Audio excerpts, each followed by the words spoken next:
What if the past, the present, and the future could meet right here, right now? October 14th and 15th, 2025 are not ordinary days. They represent a threshold of harmony, a moment of perfect synchronicity woven into the invisible fabric of time, an opportunity to recognize more deeply who we are and how we can attune to the pulse of the universe. In an unprecedented phenomenon, 3 distinct calendars, the Maya long count, the sacred Tzolk'in, and the Gregorian calendar, align, orchestrated by the golden proportion. This is a unique convergence of time cycles that will not happen again, masterfully synchronized by the mathematical code of creation. But what does this alignment truly mean? To understand it, we must delve into the science behind the golden ratio. Nature reveals a divine pattern in every expression of creation, from the spiral shape of galaxies to planetary orbits, from the arrangement of leaves and flowers to the proportions of the human body and the structure of our DNA. This pattern is the golden proportion and is mathematically expressed as the number 1.618 For centuries, mathematicians, artists, and sages have recognized it and incorporated it in the creation of temples, pyramids, and works of art, seeking to reflect the inherent harmony that exists in the cosmos. Now, when we speak of the golden intersection of timelines, we are referring to a unique event in which the cycles of time converge, orchestrated by this same pattern of universal harmony, reminding us that time is art. How is this so? The harmonic convergence of time. On October 14th to 15th, 2025, exactly 443 years, equivalent of 161,803 days, will have passed since the start of the Gregorian calendar in 1582, a fractal manifestation of the golden number. In the Maya long count, this date is recorded as 13.0.13.0.0 Ahau, a cosmic marker announcing the completion of 2 great cycles, 13 baktuns of 144,000 days and 13 tons of 360 days since the beginning of the Mayan calendar in 3114 BCE. This double alignment is unique, as the number 13 holds the cyclical foundation of the advanced Maya science of time and holds the 7th position of the Fibonacci spiral, governed by the golden ratio. In the Tzolk'in, the sacred 260-day count, the day 4 Ahau, or 4 Sun, marks the very same day that marked the start and the end of the great cycle of 13 baktuns, symbolically guiding us back to the origin of time. Positioned within the golden section of this sacred cycle, 4 Ahau invites us to attune in perfect harmony with the sun, our source of light and life. But the resonance of this day doesn't end there. It projects far into the future, synchronizing with the start of the 21st baktun on October 14th, 4772. Thus, the great cycles of Maya time connect on a vast golden spiral, upon which our ancient future past blends into the eternal present moment with impeccable precision. Time is speaking to us. All of this occurs in the language of time and number, but also in the language of the soul. These events are not mere coincidences. They are expressions of a cosmic harmony, showing us that time also follows the laws of a higher order. Within the Mayan worldview, time cycles are not just numbers. They are harmonic chords of a cosmic symphony, orchestrated by the divine pattern that weaves all life into the infinite spiral dance of creation. Now, this same pattern synchronizes calendars and cultures, reminding us that ancestral knowledge resonates with the universal principles of harmony. By recognizing the value of both science and tradition, we are invited to learn from our ancestors and celebrate the wonder of existing in a universe governed by elegant design principles. A galactic pulse that beats once again. Astronomically, this event may mark the most significant moment of synchronization since the galactic alignment of December 21st, 2012, when the solstice sun aligned with the heart of the Milky Way, closing the great Maya cycle of 13 baktuns. Now, the golden intersection of timelines opens a portal, a resonant spiral that continues the great story of time. It is a golden opportunity to remember that we are part of a vast universal melody, and that every heartbeat, every number, every day is speaking to us. An opportunity to remember, recognize, and be reborn. This convergence of time cycles comes at a pivotal moment, exactly 533 years after the so-called Meeting of Cultures of 1492. But what if, instead of reopening old wounds, we choose to re-signify the past through a higher awareness in the present? This event is a reminder that, despite our cultural and temporal differences, we are all connected by the same universal laws. It is a call to honor ancestral wisdom, to build bridges between science and spirituality, between art and culture, between tradition and transformation, between the memory of the past and the vision of the future. It is a once-in-a-lifetime window to pause and ask ourselves, how do we wish to live the time that has been gifted to us on Earth? Time is Art, October 14th and 15th, 2025, offer a magnificent opportunity to celebrate together the beauty of the universe we inhabit, and that inhabits us.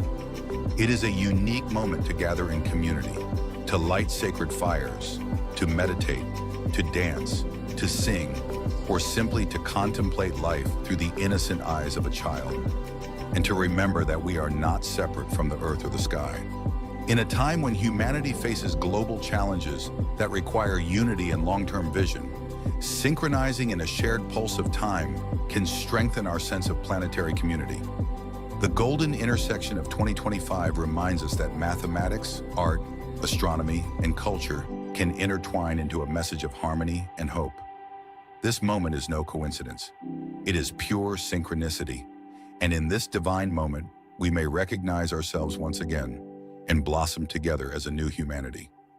See you at the golden intersection of October 14th to 15th, 2025, where the past, the present, and the future converge in perfect harmony. May peace, harmony, and beauty prevail on Earth.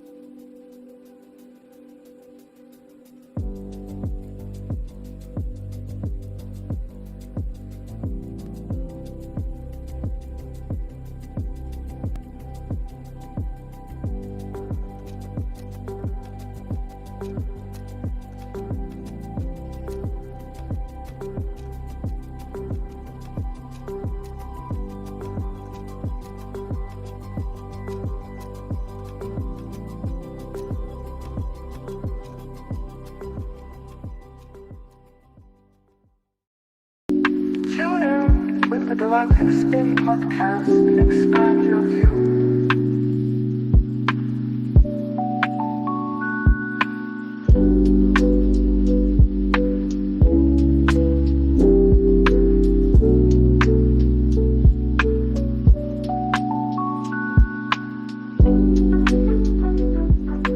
In Lakesh, and greetings to everyone out there tuning in. Welcome to the Galactic Spin Podcast, episode 50. My name is Mikuak Rai, Kin 126. I'm joined by Rubén Llinás, Kin 113. In Lakesh, brother Rubén, how you feeling? I like Kim, brother Makua. Well, I think we are all feeling the end of this moon of polarity really strong, and we are in the middle of this eclipse window. And Wow, say it. I think that most people that are watching right now are feeling it too. So this is a special episode to really reconnect with the ancestral voice that we all carry inside of us, and that knows better than what we have lived for the past 7 days. Wow, yes. And so everyone that is tuning in right now or in the future, or if you are in the chat, these are called just to today be very respectful and hold space. There's this heightened sensitivity everywhere. So we want just to hold space for peace and for the harmony of the field. Yes. Yeah, it's okay. We're working our way nearer to this important moment of pause. And I feel that every 7 days we are guided and pulled nearer and nearer to the center of Mhm. what we've been holding energetically with intention really for nearly a year at this point, with Mhm. this particular ceremony, this particular offering. So yeah, we are, as we've known, we've been really moving toward this epic moment that, was made conscious to us about 7 years ago, really, and that we've been just holding the space for as we've been moving nearer towards it. And, so I want to take the time to acknowledge all of the people who have been tuning in with us in this concerted effort to observe this moment. Mhm. And various people around the world have been inspired and have seen themselves in the process, as well as really holding space with us and stewarding this in a way that is personal to them as well. And so we're very grateful for everybody who's really taken the inspiration and the invitation to really Mhm. tuning in together with us. And these next few heptad are going to be very, very special Mhm. as we enter the center. And as you mentioned here, we're closing this lunar tone of challenge, Mhm. where we are feeling the pressure, and we're also feeling a lot of dissonance in the field, Mhm. and I think we'll maybe speak to some of that that needs to be at least acknowledged. And we can put it in context as well, because that's also a part of this work, is Mhm. because we're time tracking, we're seeing the compounding layers also. And Mhm. so we can see certain activities and things being enacted, and we Mhm. can track the sort of layered compounding effect that they've been building upon Mhm. across, various scales, whether it's over years or decades or even centuries at this point. And as we pointed out last episode, really at this point, we're in such a fractal time compression experience where the composite of the past, the 13th Baktun that was completed December 21st, 2012, for those nearly 400 years, was then, revisited in the past 13 years, Mhm. basically. Yeah. And so we've just crossed the threshold of the 24th anniversary of 9/11. We know that that's in the field, and we know some other things have occurred in this past 7-day cycle since we last convened. And Yeah. so we're going to get into that and speak to that a little bit. And, again, wanting to really encourage people to get into the heart, to Mhm. get into nature at this time. Let nature help offset that energy, meaning it'll help ground the energy that otherwise can become very volatile right now. Mhm. So, the more we can remember to do that, remember to breathe and be conscious of your breath and to stay hydrated and all the things that we know are the kind of ABCs of personal care, self-care. Yeah. It's important to reflect that with each other, remind each other often when you're with your family, your friends, your loved ones, because it's easy to also forget. It's easy to neglect. Mhm. It's easy to be Yeah. distracted. It's easy to be, caught up in our various experiences. So we want to also be those mirrors for each Mhm. other at this time in a loving way. It's not about judgment. It's really truly about just being mirrors with and for each other. So Yes. yeah, Yes. yeah, we give great thanks to everybody out there reflecting this transformative inspiration that we're also Mhm. experiencing. Parallel to all the pressure, there's some amazing chrysalis type transformation happening, Mhm. and so it's a very exciting time to be aware of that. And we'll hopefully, we can speak to some of this overall mutative process and just stay present with this as we also navigate this gene key 6, just putting that Yes. out there for people to be aware of that as well. And maybe we get into some of that here in the conversation. But certainly thank you to everybody tapping in the live chat. It's fantastic to see you all and make this journey together consciously, cooperatively, collectively, Mhm. right? Let me Yes. cue some things up here so we can, just navigate, take it easy. Yeah. Yeah. Today's episode was a challenge to prepare because, of course, we want to address what is happening from a higher perspective, from this watching the world go mad through the lens of the synchronic order makes it everything a little bit more digestible, and really awakens compassion, because we need to have compassion for those who cannot uh, tap into the miracle that is happening, the miracle that is life, the miracle that is every day, really. Um, and these tools, especially the synchronic order, really gives us a filter through which transmute all the dissonance that we see in the news and social media, and perceive everything from a new perspective, a new lens, and this is what we have been really trying to do for the last year or so. Yeah, and it's an ongoing process. And as you mentioned, the resonance. There's a piece of that is very important. And I did not want to proceed without acknowledging some of the tools that some of our kin, some of our family have presented to us. And one of them is what Delia Sky, Kin 5, has presented through the Arctara tones. And I know we haven't had an intro video for Michelle. Normally she'll weave the Arctara tones within that. But I thought I'd do something different this time, since we wanted to really feature the opening video about Palenke and the energy of the Git with you, and particularly with Ali's video at the beginning, which we really give thanks for. We wanted to go ahead and posit the Arctara tones here right now for people, just to appreciate love the resonance, the frequency.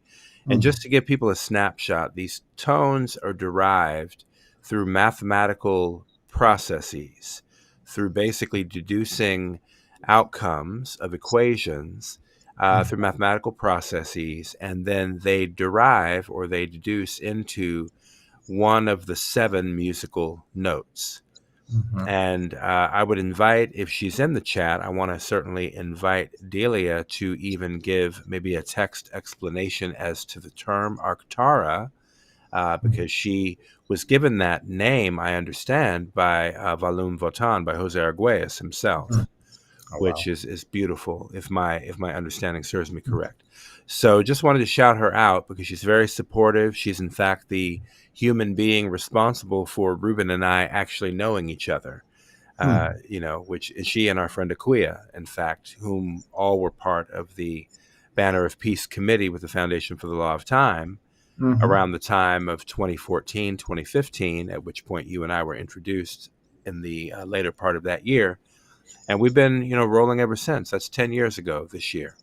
Yes. So thank you as well, Michelle, for putting a link to Delia's blog, just so they can get on the mailing list, maybe sign up or connect with Delia directly. But without further ado, let me just play the tones for today. I think it's also important for people to activate the daily signature. We don't want to go too far. We know we'll review it and the sync up and tune in, but I think for this moment, it's just helpful to articulate it along with these tones, just to set the stage.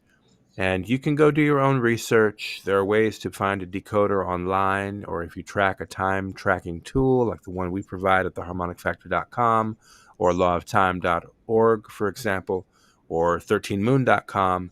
There are a variety of great resources out there to get decoded and follow the energy of the day. Also, if you have a phone, we're using 1320 Sync app on the iPhone right now, just to share the tone and the codes of the day. So, And go ahead. the question is: this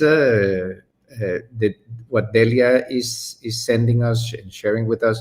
Is this the compounding heptad, or is this just for one day? These are the tones It's of just for one day, and she does Okay. provide the daily kin tones, and they do, in a way, compound every 7 days. And so the mathematical process, if you're one who's actually doing the mathematical decoding to derive the tones, then you do effectively get a compounding effect every 7 days. And so just for people's reference, the 7-day cycle today, we happen to be on day 3 of that 7-day cycle. So it does mirror what we term in the Western perspective as a week. You know, we shift that to something called a strong because we don't want to emphasize weakness. That's the way that lexicon does. But in the count or in the mathematical frequency, it's called a heptad. So yes, every 7 days, it is a compounding mathematical effect. So you can appreciate today is day 3, and it builds on days 1 and 2 before it. And today 3 will be a composite, kind of speaking to that mathematically. You know, it's a little bit more complex for folks, but if you're really interested in numbers and frequencies, then we can certainly provide you information on how the 441 synchrotron actually works. That is the base matrix system that these tones and these codes are derived from initially. It's also important to note that in order to even decode the tones, you have to actually know what day of the 13 moon cycle you're in. Because to get an accurate read, you have to enter through that 13-month or 1328 frequency, basically, as that sort of gives you an inference to some of the composite frequencies that are involved in the mathematical process. Okay, I know it's a mouthful for folks, but let me just share the code for today so we can all resonate with that. And I'll play the Arctara tones immediately following me speaking today's code, because it does connect. And just so we know, today is lunar moon day 24, as we've said. So it's the 3rd day of the 4th heptad of the lunar moon, just for orientation. And today's kin is kin 175, blue rhythmic eagle. Okay? I organize in order to create balancing mind. I seal the output of vision with a rhythmic tone of equality. I am guided by my own power doubled. So we would also refer to rhythmic eagle as 6 men. That's another way to refer to it according to the traditional language of what is equivalent to eagle in the dream spell cosmology and the galactic signatures.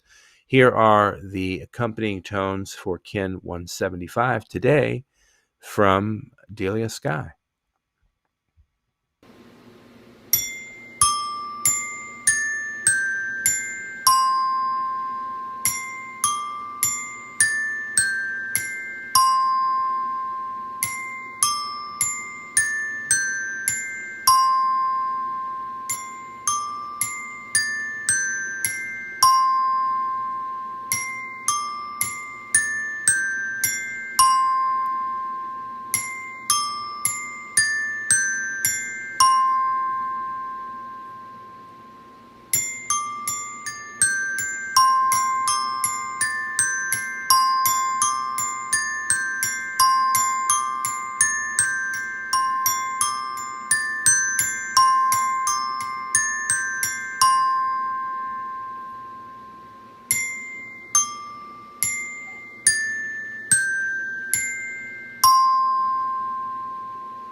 All right.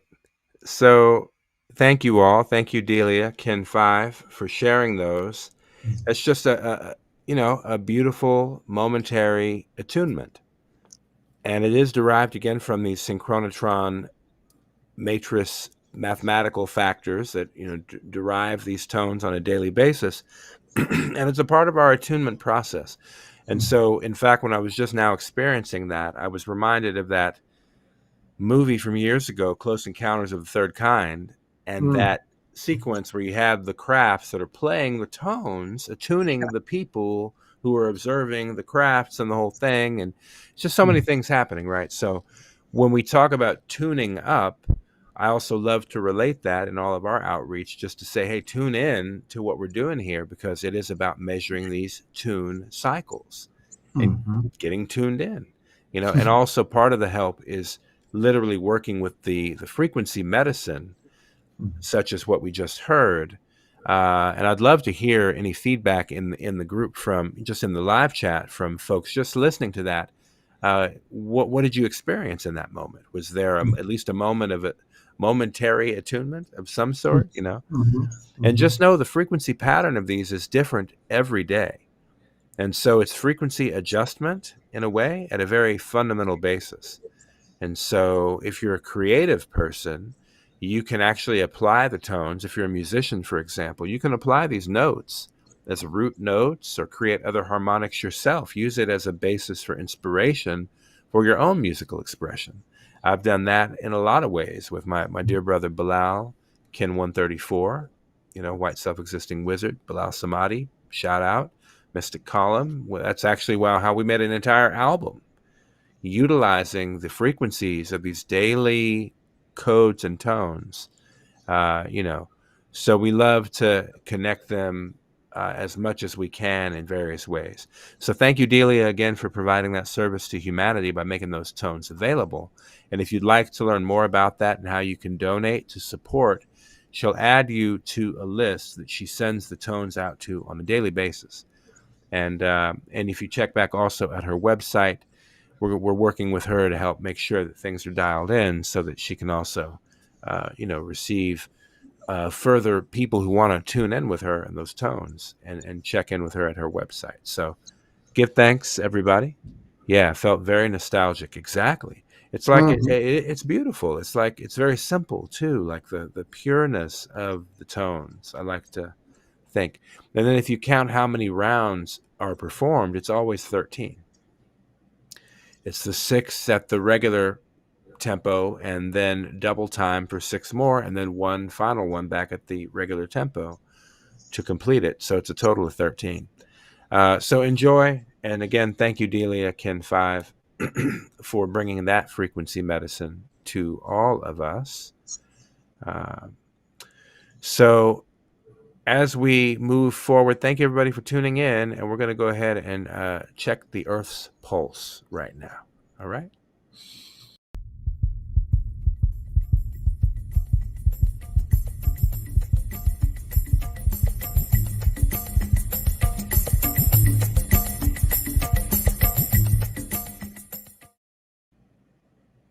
Indeed. And what a tremendous 7 days it has been. It always seems to be something, as we've remarked on previous episodes. You never know what you're going to get in the following episode because you don't quite know what's going to happen, what's going to unfold collectively, or, for us to put a fourth dimensional lens on a third dimensional human event or affairs, right? So interestingly, this current heptad cycle, which includes the date of September 11th, as we know, is one that we tend to bring awareness to, relating particularly to the end of history, as it's called, according to the event of the demolition of the towers in the year 2001. And so, we bring awareness to that because Jose Arguelles posited a book, and we'll share more with you in a moment about that. But it relates completely to this, I would say, reverberation phenomena we see that happens annually, really. And these are layers upon compounding layers for us to be aware of, just so we're aware of what is happening according to these recurring cycles and patterns. But I'd love to invite you, Ruben. Do you have anything to speak to what we're positing on the screen at the moment, which we know is to bring up a lot for a lot of people? Yes, and of course we are feeling all the events from last September 10, one day before closing that 24-year cycle from 9/11. And this is why we kept the 9/11 day here, because these were the news on 9/11 on the 24th anniversary. It was all over the place, really. Right. Most of the attention worldwide, even though this was a local event. For those people who don't know, the guy who is on screen His name was Charlie Kirk, and he was a very known political actor in the US, young political actor. I think that's what's shocking so much right now the world, is that he was a young father, and of course he was radical in his views, but that doesn't mean that we are going to in any way, shape, or form kill someone because we have a different way of thinking. So it is really interesting. It is the contrast of the polarity is that this took place on starting this wave spell of the dog, which is the wave spell of love, and it is usually this type of events that catalyze love and its opposite, of course, which is really fear, but is really expressed as hate, as anger, and those are valid expressions because the full spectrum of human emotions serves a purpose. But when we let those emotions take over, well, we are going in the wrong direction. We're letting the horses loose, and then bringing them back. It's really difficult. So that's why at the beginning of this podcast we were asking for people to hold space during this broadcast, as we were trying to do. We really don't enjoy covering political events here like this, and we try to we do our best to really interpret them through the lens of the synchronic order. And one of the things that really struck us on the personal level is that he was born October 14, 1993, this political activist that was assassinated live, basically, because this was covered in social media. And of course, the fact that his 32nd birthday would synchronize with the golden intersection of timelines is something just to contemplate deeply, because it is part of the polarity that we are witnessing at the end of this moon, of challenge, which, as we will see, is coded by the lunar world bridger, in the same way that you read the affirmation for the day. I would like to read the affirmation for this moon that we are about to close, and it says, I polarize in order to equalize, stabilizing opportunity. I seal the store of death with the lunar tone of challenge. I am guided by the power of endlessness. I am a galactic activation portal. Enter me.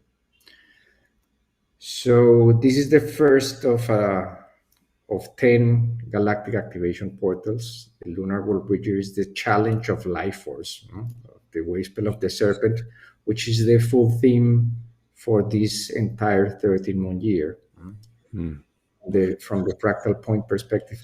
So, of course, this is calling us for this contemplation of polarizing in order to equalize those two aspects of the tone and the solar seal, like merging together in this event.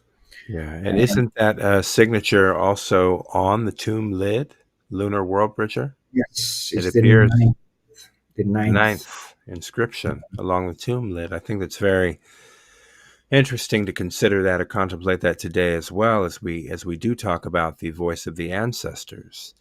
And, for example, how the codes of the Temple of Inscriptions, as a voice of expression of our ancestors, speaks to us through number, for example, or the communication of the meaning of these codes. this codex. So yeah, powerful. Powerful. So yeah, I mean, again, just for people again to contemplate what is it implying now that we know that this particular figure, whom has at this unique moment galvanized the world's attention, or at least in the Western world to a great degree, with marches in London today, and his name being evoked, and evolution and transformation and all sorts of things. Very interesting to note that he is literally born on the frequency of October 14th in that node. As we know, what is happening in that node is also a completion cycle. So there's a completion of 13 literal tunes being completed.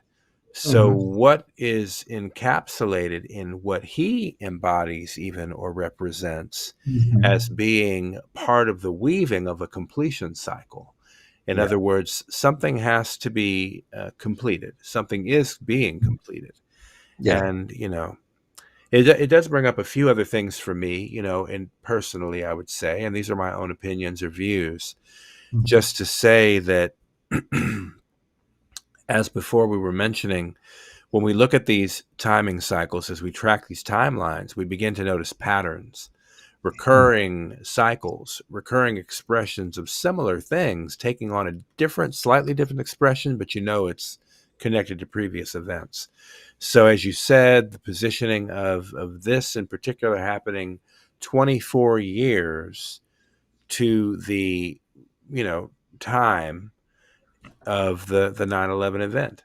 And that's just a synchronization in a way.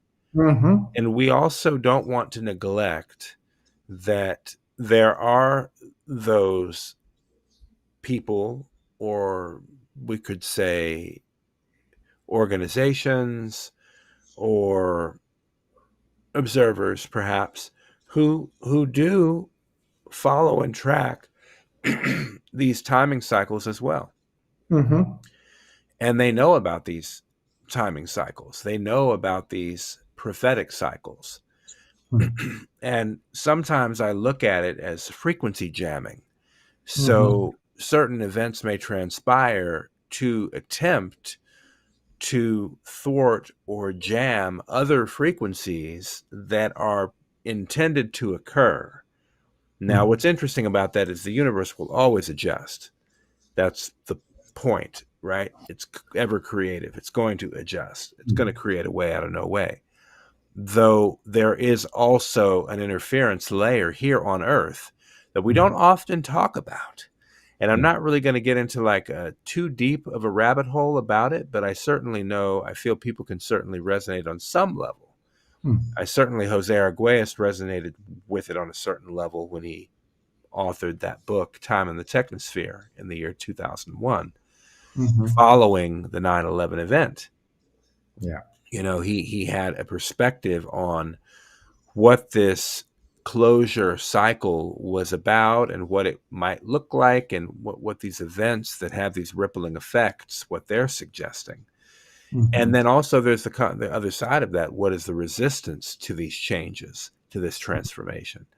And so we see all of that happening at once right now. And I think it's a deep thing to be here and just hold balance in this and not get pulled into a particular emotional narrative one way or another. Because we want to recognize what is actually manufactured versus what is organic and natural. And that's, if anything, what the contrast we've been wanting to hopefully clarify with people is to be able to discern and know the difference on some level.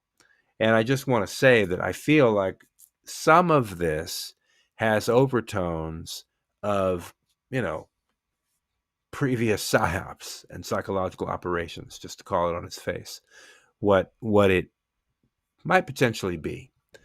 Not to disregard the human lives that are lost in these, very unfortunate contrasting events. any life, is sacred and precious. Honestly, all life is sacred and precious.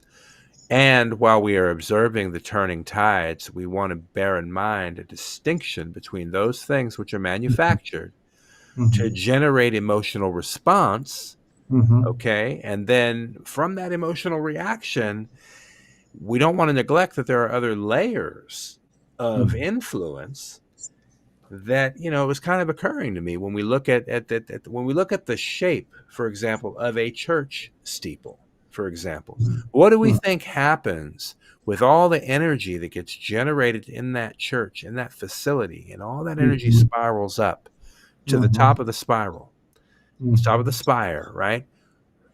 I had a momentary vision the other day of actually recognizing that there's sort of there's like a bit of it's like a feeding of energy Of course. that's right up there at the top of that field that's feeding off of that energy, whether it's frenzy or it's fear.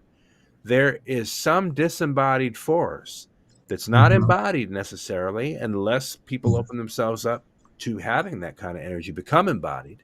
Yeah. There are fields where it just seems to me there's a feeding frenzy. Yeah. And, again, I don't want to go down rabbit holes too deep, but I don't want to also neglect the moment to say, hey, let's be wary to get too seduced or swayed either way off of your own point of being in balance, okay? To go down one road or another and have to, in other words, I don't know, just energize something that you don't really otherwise, if you had your wits about you, you wouldn't want to be energizing if you actually knew what it was. And that's kind of a problem. And, I think some people may resonate with what I'm saying, and that's good. And, it's just, these things are real. These things are known. I see Rudolf Steiner mentioned in the chat. I mean, he is one such previous spiritual scientist on a very high level who was attempting during that era in the early 1900s to make Europe aware of these other forces and other worlds where there is conflict, where there is a bit of a competition, we might say, for human control. And, the deeper we get into some of the narratives from the ancestors as well, the more we do find examples of that conflict described. When you go back to the ancient texts and things like this, and you can also appreciate that the Bible that we have now, I mean, from the King James up to now anyway, was a derivative of a myriad of other books composited, put together to create then this larger composite called the Bible, right? But these were taken from other ancestral references, from those that were recovered or discovered at points across the various timelines. That from that they would weave together this whole thing called the Bible that, has its power and its purpose. It has, it's depending upon, again, the lens you approach the Bible with, it's going to have a certain outcome depending upon how you approach that, being that it is a composite of so much of our collective, we could say, memory on some level, or an example of what was recorded and passed down as tradition. But in any case, I want to pull this up as we're talking about it. We're mentioning this, and I don't know if you want to. Do you want to read the graphic? Well, let me make a comment first. Of course. Because while you were speaking, I was having some thoughts also. That the completion of these 24 years of this event called 9/11, which Jose Arguelles in Time at the Technosphere defined as the inevitable event, where the two towers represent the polarity of the hologram that we are living in the third dimension. And it also, according to his archetypal interpretation of these events, they represented the pineal gland of Babylon. That's the Tower of Babel, and because all the financial structure of the World Trade Center was kind of concentrated in that point, and in the Pentagon, of course, which was the other place that was allegedly hit that day by 3 planes. And the parallels with this event yesterday, speaking about this programming that the 1260 creates in the human mind, is that precisely that pulse of 12 was completed on the 10th, and it's really until 9/11 that we start a new iteration of that. There is a closing and starting. So every time that we are about to, that's why December, Christmas, we celebrate Christmas Eve and Christmas. The Christmas Eve is the entrance into the beginning, and the next day is really the +1. So we complete a cycle the day before, basically. That's what I'm trying to say. And we completed 2 cycles of 12, which is the frequency of 1260. So, of course, the fact that the world felt this ripple from 24 years ago, disguised this time as this murder, which may be, some people are also saying that it all may be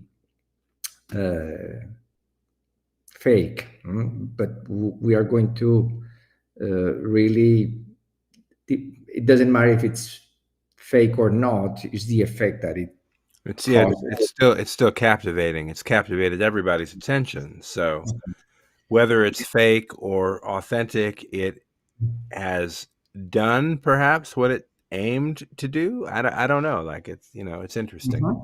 But it's really touched that trauma again, that nerve. Yeah, there's so much connected to that too, because I feel not only did it touch the traumatic nerve, but it also perhaps queued up a predictive response from a large segment of the population who now, due to maybe fear or great passion, one way or another, are even more on edge and prepared to, feel the need to, defend themselves or proactively, preemptively, you know what I mean? Like, it's borderline, race war potential here in the US, in other words. And so that's something, I'm sure other people are seeing it through their own lens, but that is an aspect that also cannot be ignored, because this particular nation in particular is really divided right down the middle. Yeah. with a lot of that, stuff, that might feed that fire, so to speak, And the fact that this, as we can see on the screen, this 24th anniversary took place on a lunar monkey day, which is the challenge, the magic turtle day of the moon. I mean, my God. But what does the turtle want us to see? That's the point. Like, the turtle's pointing to something. Whenever you have that amplification, and the monkey, the illusion. And 9/11 originally was a monkey. So the fact that, it's that monkey and that illusion, and that play and everything again, it's just, that consistent frequency. Yeah. And it's day 20 of the moon. So we get rid of the 0. It's polarity again. Steroids. Or stability, depending upon how you look at it, because polarity, and we want to characterize these things also for, I think, the positive force perspective, because when we hear polarity, sometimes we think tension, right? Or we think, contrast, or, something. Though at the same time, polarization serves to stabilize. And that's also an aspect. And then we want to ask ourselves, well, what is being stabilized through Mhm. these events. For us uniquely, personally, you want to make it personal, but then also realize what the collective potential is as well. Yeah. Powerful stuff. Yeah, and the polarity was reflected in the verbatim and the talking points that many people were repeating On uh, 9/11. on 9/11, Yeah. which they speak about the watershed moment. It was a watershed moment, and I want to emphasize that the fact that the victim in this case was born October 14. We want to equalize that equation of polarity on October 14, Yeah. like really bringing the other face of that. Exactly. Which on some level we could recognize as being the recognition and the restabilization of the Mhm, countless indigenous peoples whom have mhm, also been lost mhm, over the millennia at this point. Really and mhm, truly, if we want to go back to Julian times, let's go on mhm, back. But what we're talking about here and it's not to compare one to another. Again, all life is sacred, mhm. and it's important to also recognize all life. You Yeah. know, and so that's an interesting thing because you know, yeah, it's just so interesting. It might appear that things are scripted, and that Mhm. is something else that seems to pop out from the moment. And we could have said the same thing about the 9/11 event, Yeah. frankly, particularly for Mhm, those who've paid attention before or during and beyond that significant altering event. It mhm. altered everything. And can I go ahead and read here from Yeah, please. Arguelles' statement? Yeah, Can so read. this is coming directly from the book. And I did share this on Facebook actually on 9/11, just for folks to Mhm, have a link to the PDF at Tortuga that still exists online for mhm, people if they want to check it out on my Facebook page. But I did publish a link to the full book. But we'll just mhm, quote here from Time in the Technosphere. What the startling conjunction of these symbolic correspondences points to is the profoundly archetypal nature of the inevitable event. It has been prefigured and prophesied, and has now come to pass. No matter how much America and its allies, many of them bought for a price, may strike back, the deed has been done. The towers are gone, the Pentagon has been penetrated.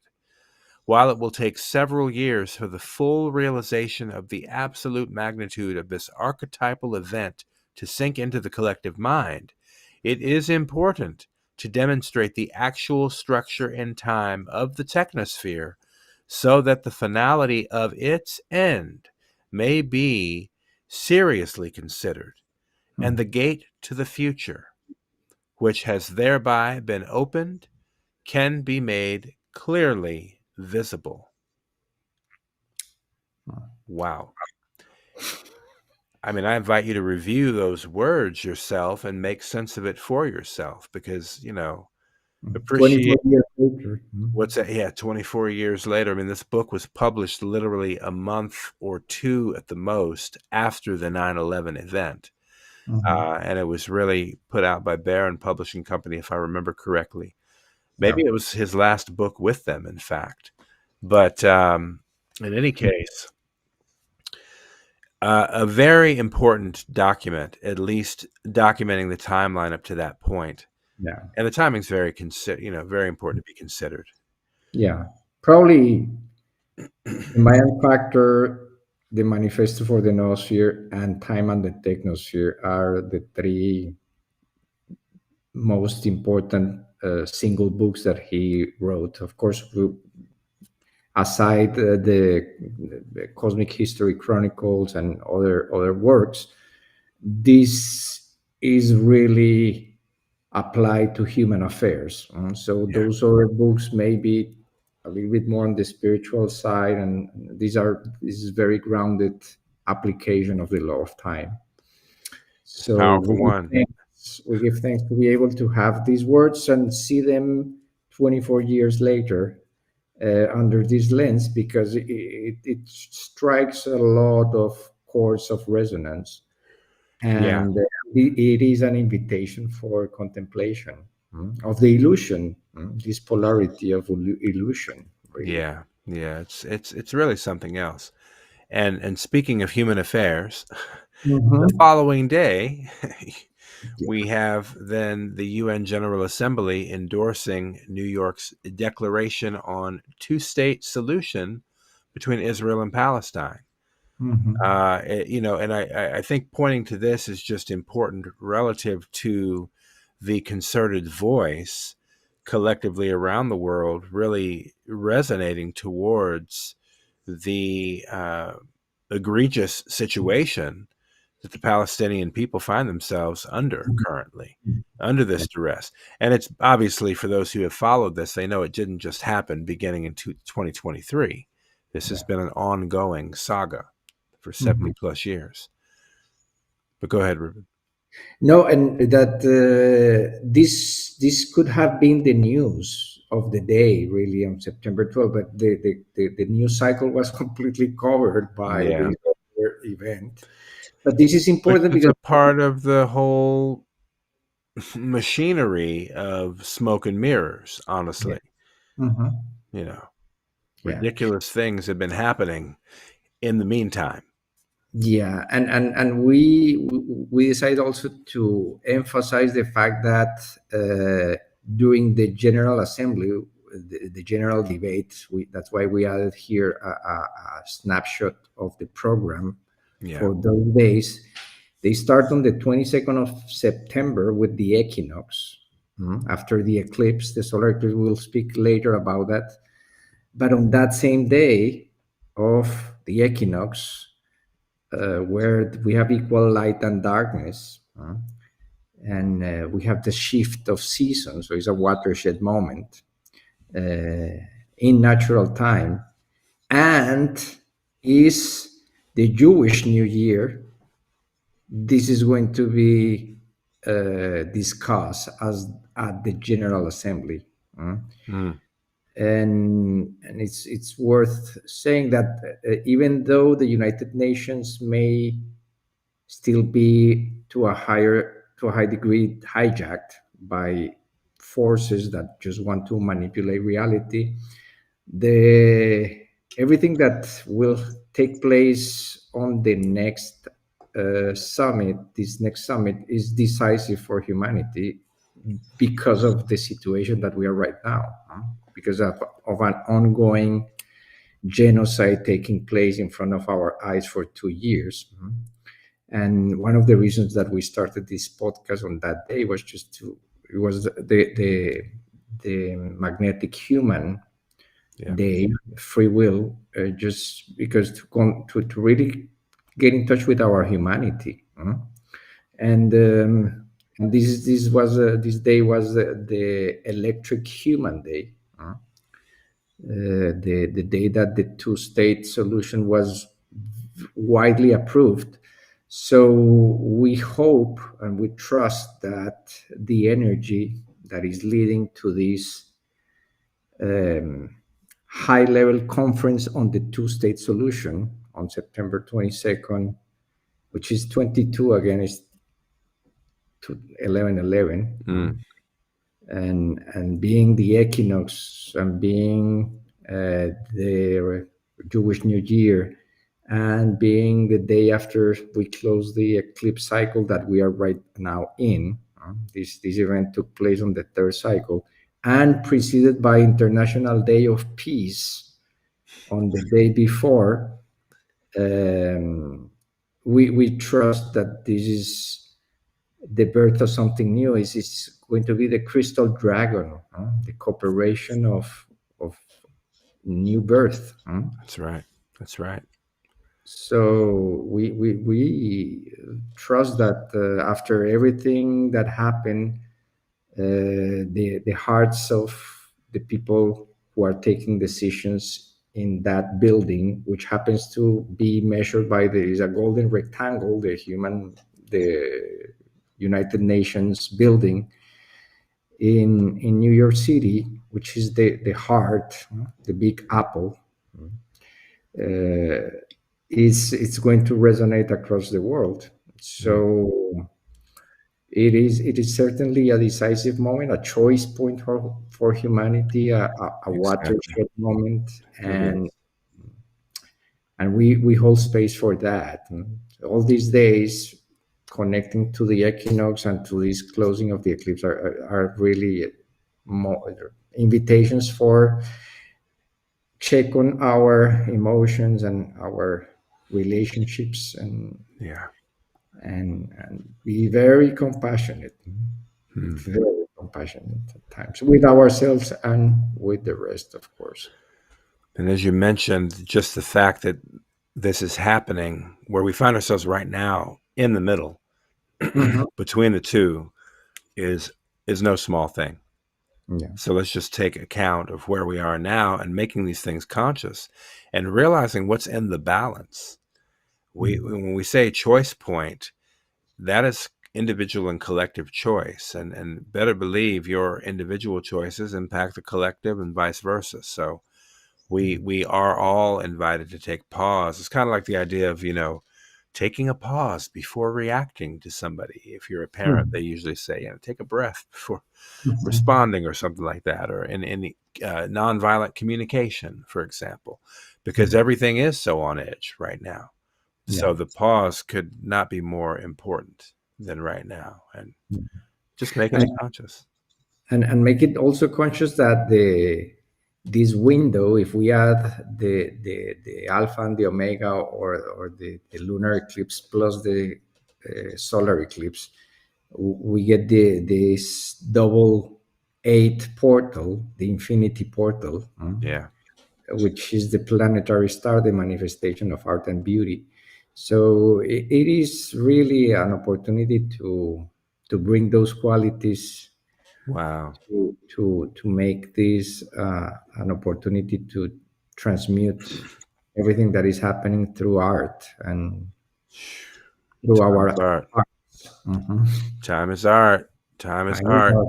And speaking of which, I mean, it never stops. So when we Mhm. observe the celestial scape for Yeah. art and inspiration, it just seems to me that there's more and more occurring, like Mhm. regularly. So let's talk about this briefly. What are we talking about here? Yeah, this was I saw this yesterday, and I invite people to go to futurism.com and look for this article because it's really interesting what it says, and I'm going to read the first introduction so that people see the relationship, especially today being a gamma day. So it says scientists say they can't explain the signal they just detected from beyond our galaxy. This shouldn't be possible. Gamma ray bursts are some of the most powerful explosions in the universe, unleashing as much energy in mere seconds as the sun will in its entire 10 billion year lifespan. Typically, they are produced by stars dying in a spectacular supernova, a rapid collapse that completely obliterates the stellar object. But now, astronomers say they have detected a gamma ray burst that utterly defies explanation. It repeated multiple times over the course of a single day, as if the star somehow suffered back to back and back deaths. This event is unlikely any other seen in 50-year on gamma ray burst observations. And it goes Wow. on. So speaking about the lunar tone of the lunar wall bridger I for know, exactly. Chukimi. Mhm. Wow, back to back deaths. That's the thing. Supernova is the death of a star, Mhm. right? So, and yet when we hear that, what does that really mean? Let's examine that. It sounds like it means an expansion Yeah. of that star because, I don't know if you ever remember that movie Powder, I think it was called back in the day. It was like a, movie from the US, but it was about maybe it was Powder. I don't remember what it's called, but it was about a kid who was in his mother's womb, about to be born, and she got struck by lightning. So he was like born with his whole thing fully on. But at the end of the movie, basically he returns back to energy. But the way they portray it is like he expands like a supernova himself and just goes back to the field. But imagine, though, when we're impacted by the supernova blast, that gamma burst, that's going through all creation. Everything is being evolved by that. And these things may take time to reach us, but that time is also relative. Because here we are being impacted, like we're still being impacted by the effect of supernova 1987A right now. Like we're being impacted by that. And now we're talking about these other signals from beyond our galaxy, so, we're in that time though. This was on day 22nd of this second moon. So it was a beautiful coincidence. On the Skywalker, no less. On a Skywalker, yeah. There you go. I mean, these things matter, though. That's why these coordinates are so special. Which is a galactic activation portal. Right. Well, it makes sense that this galactic signal would be reached and that activation is happening. So it's just, it's beautiful when we can see the connection with these events and this stellar interplay that we are all impacted by. Thank you. I love the activity in the live chat. I mean, there's a lot of connection and a lot of acknowledgement. We love that. I see some folks remember that movie. Yeah, it was a crazy portrayal, though, just cinematically, of that energy wave that we all are. You've heard the stuff that we're all stars and that kind of thing too. Like, well, what happens to us when we expire? Perhaps we expand. Who knows? But in any case, we give thanks for that. And thank you, everybody, as we sink in and tune up. Indeed.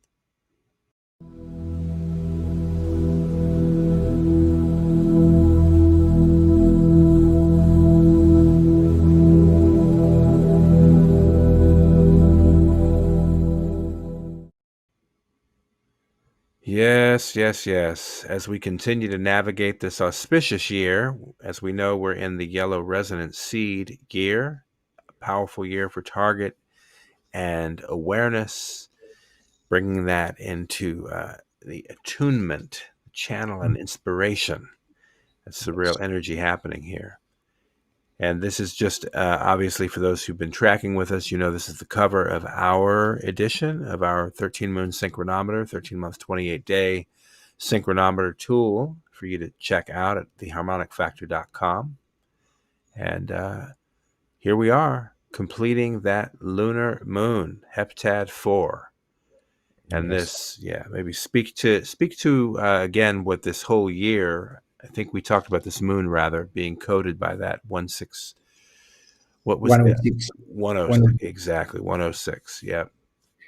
Yeah, and as we say every time, this container, this holographic container called the waspel, it can contain 13 days or 13 heptads to make one season of the year, or 13 months to make 1 year, or 13 years, which is what we are completing from December 21st, 2012, or 13 centuries, or 13 decades, whatever we want to apply to this container.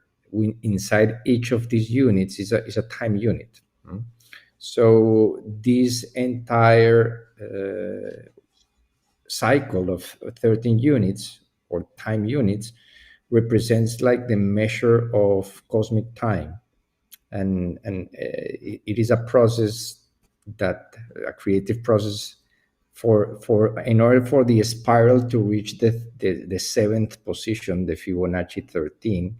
It has to go through these 13 stages, and each of these stages corresponds to a function within that entire process. So this entire cycle is also a fractal hologram of a 13-day or 13 kin wave spell, which is what we see on the next slide. And these, as we see, this is the full year for it's called the planetary service wave spell, and it represents the cycle of 13 moons, in which each unit is one moon instead of one kin or one day. And within this, we are closing the second moon and entering the third moon. This was highlighted here because I wanted to make that connection, because this is the moon of the golden intersection of timeline. So this is the moon of activation. So we are closing the second and entering the third one, which is coded by the hand, the blue electric hand, which is the activation of service. So it's really, now that we are wrapping this moon of polarity with the intensity and the equalization that it requires to keep both aspects of the equation present, it is a moment to really start to think how to activate our service. We already went through the purpose, which is life force. Then the challenge of life force is death, this mystery of life and death. And now the hand comes to accomplish the victory of that mystery, which is really, well, an illusion of this third dimensional reality. So this entire moon that we are closing, it has that energy of lunar death, and well, you as a world bridger, you also may experience deeply this energy and the need to bridge the polarity. That's what we have. That's why we have two hemispheres inside that skull.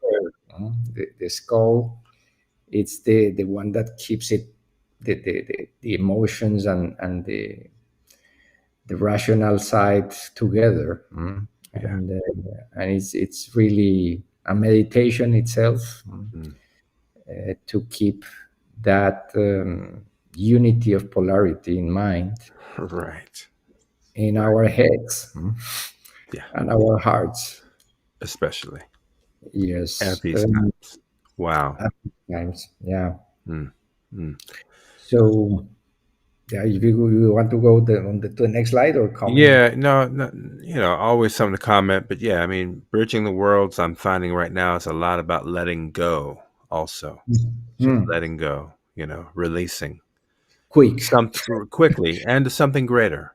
Releasing to something greater. You're not losing when you're releasing. You're actually receiving when you're releasing. The greater receptivity.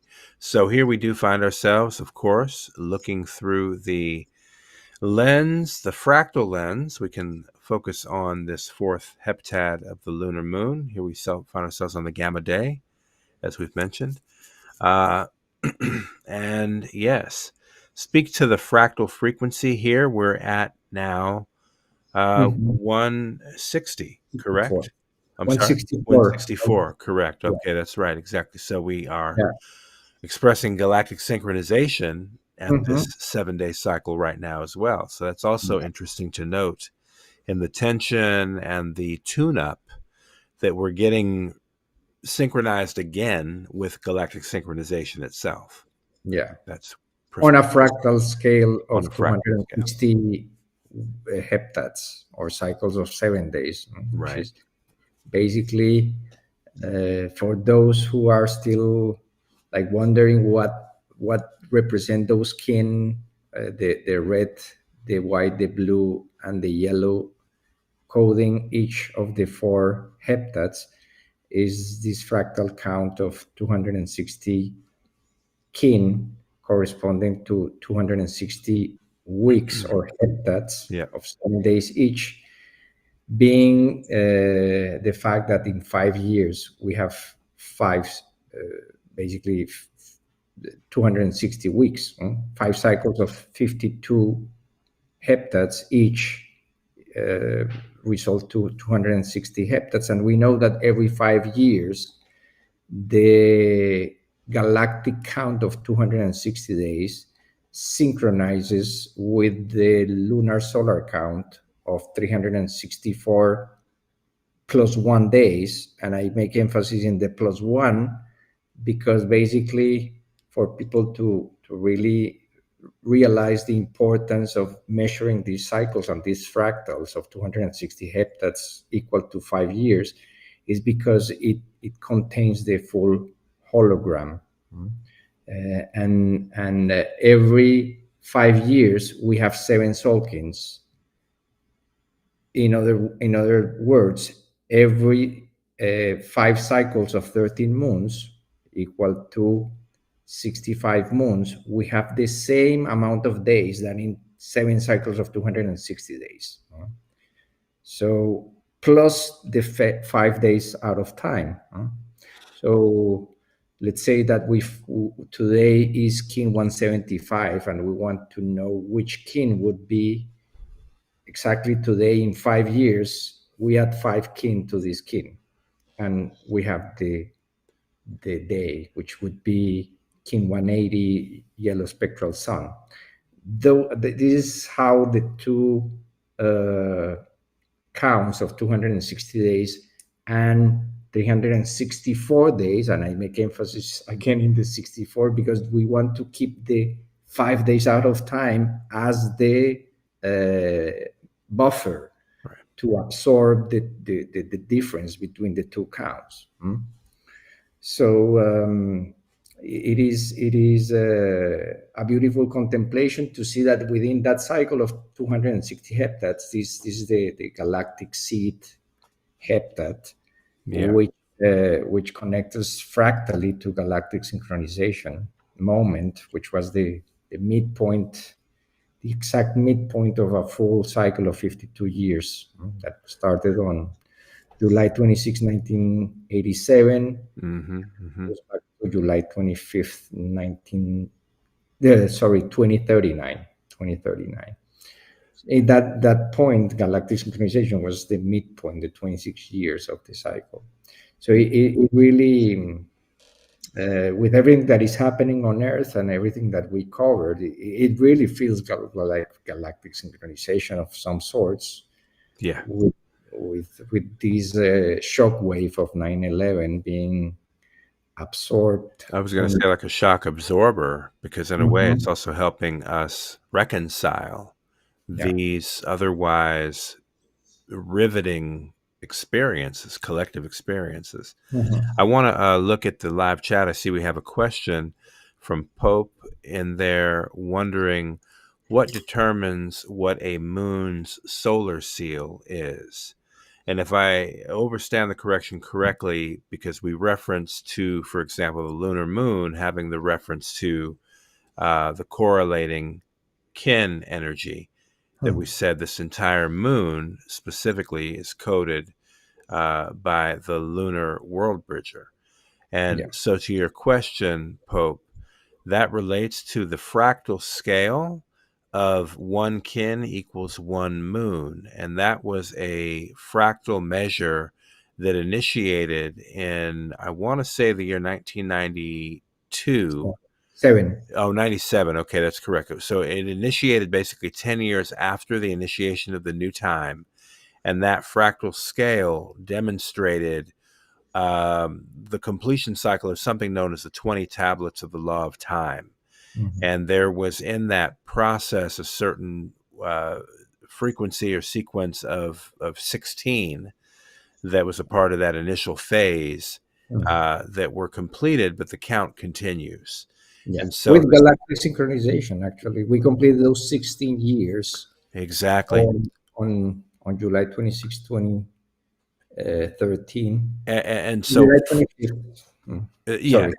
Yeah, but that's a very significant point, because here we are in a fractal container of that very pulse and completion cycle.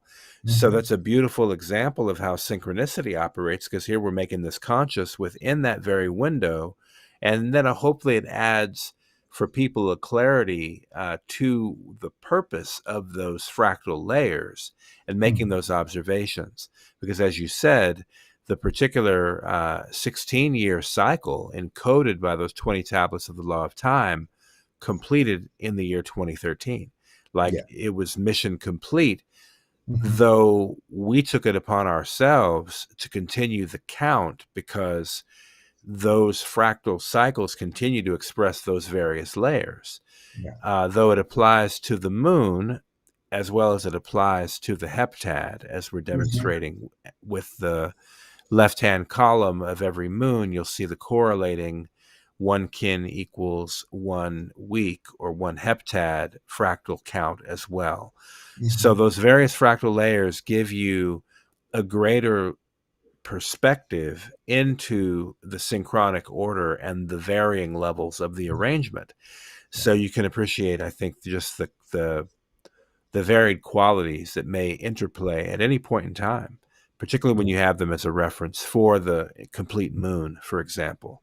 So that the moon is, then to answer your question even further, Pope, that continues to move forward along the frequency of the Zolkin. But in the case of the moon, it means each moon you're moving a step forward in that Zolkin count according to the moon and the scale of the moon.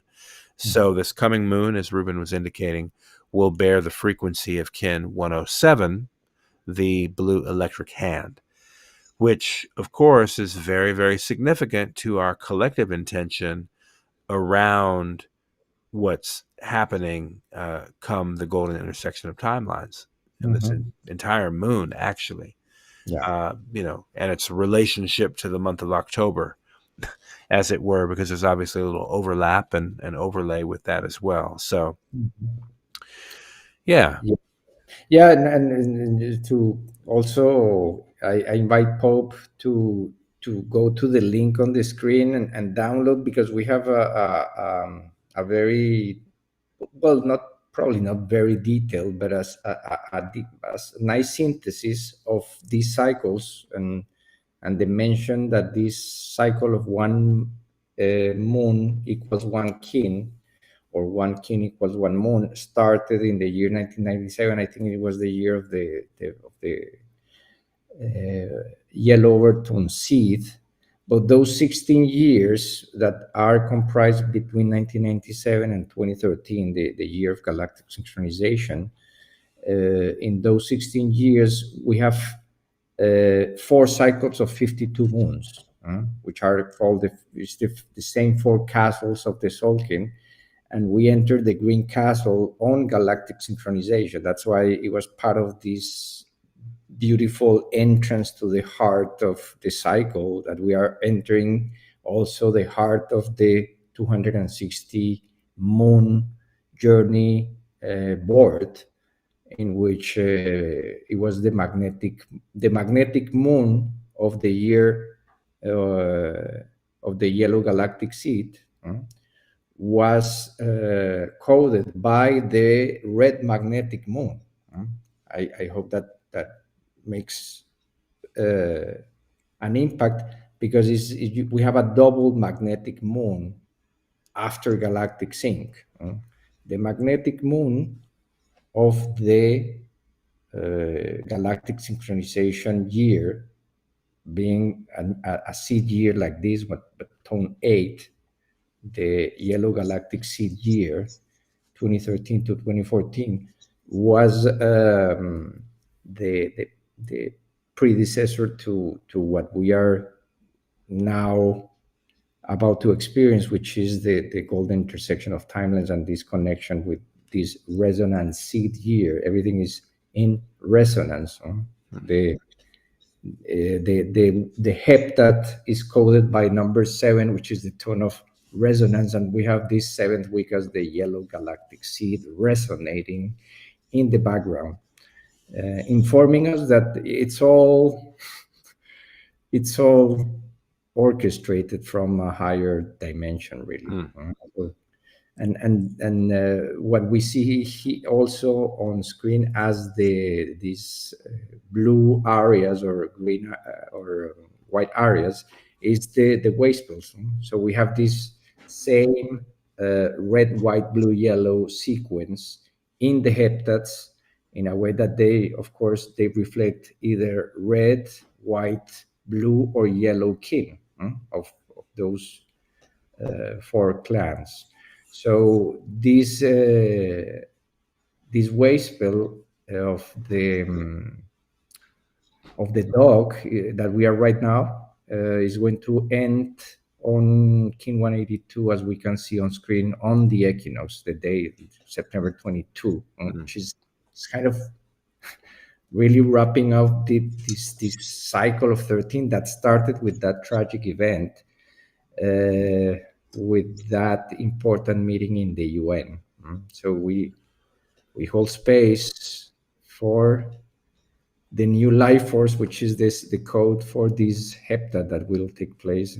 That would be the third day of the third moon of the year. Right. Yeah. Look at that. Yes. So we'll keep an eye on it. We're going to keep observing what's happening, what's emerging, the timing and synchronization of it all.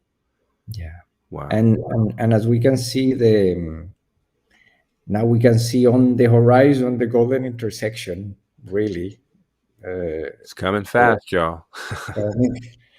It's coming, and it's going to be beautiful. I really think that all of this that is happening during this lunar moon was preparation for this activation of the next moon, the electric moon, called by the blue electric hand. So this is also a galactic activation portal, but because it's tone 3, is like a activation, double activation. Right. Wow. So yeah, it's really beautiful that it's starting. Well, the cycle of 13 is closing with these two cosmic events, the eclipse and the equinox. Yes. And then we enter the golden intersection after these two portals. Wow. And this is the mapping of the current 13-day cycle on the 260-day count that we see on screen. It goes from King 170 to King 182, as we mentioned. And as we can see on the right, this is the second cycle of 13 days of this yellow castle of 52 days that we are transiting. So the golden intersection would be within this yellow castle on a yellow day, on a yellow week. It's going to be the week or the heptad of the yellow crystal star, the beauty of cooperation. Yes. So it's the golden intersection is certainly full of yellow, of gold, and we trust that as we approach closer to the day, we will experience more of that and less of this energy that we are currently experiencing. It may feeling uncomfortable, but it was kind of expected within this eclipse window that something like this could be happening. These events are catalyzers. Yeah. I mean, we didn't know what it would be, but hey, it's been quite interesting just to witness the timing and placement of it all. Yeah. And of course, we are, here, day 6 of this white dog wave spell, of this 13-day cycle. That, as we can see on the completion of this wave spell cycle, we do have, as we've been mentioning, both the solar eclipse followed by the equinox. So the perfect balance of the light and the dark in that space. Rebalancing, that's really what is happening. It feels like at this time, it feels like this entire wave between these equinoxes, or rather between these eclipses, is about rebalancing energy. Somehow things are being rebalanced. And it may not necessarily be what we think it is. And I feel like that is a part of what we're going to explore a bit more in terms of this conversation about the voice of the ancestors, the ancestral frequency, and the return to origin. And what that really means, it means a lot of different things. Obviously it means something specific to what we're doing, the intention we hold with Palenke, though it also means, I think, a longer process that as we enter the Git, it is like a threshold or a doorway. And then you step into the new room. We're stepping into a new spaciousness of coherence and collective awareness. And that's what I feel is actually being opened at the Git. The more that I'm leaning into it, the closer we get to it, because we're also being very keen to point out that anytime you hit 13, whether that's 13 tunes or 13 years or whatever, it's a completion cycle and a new beginning.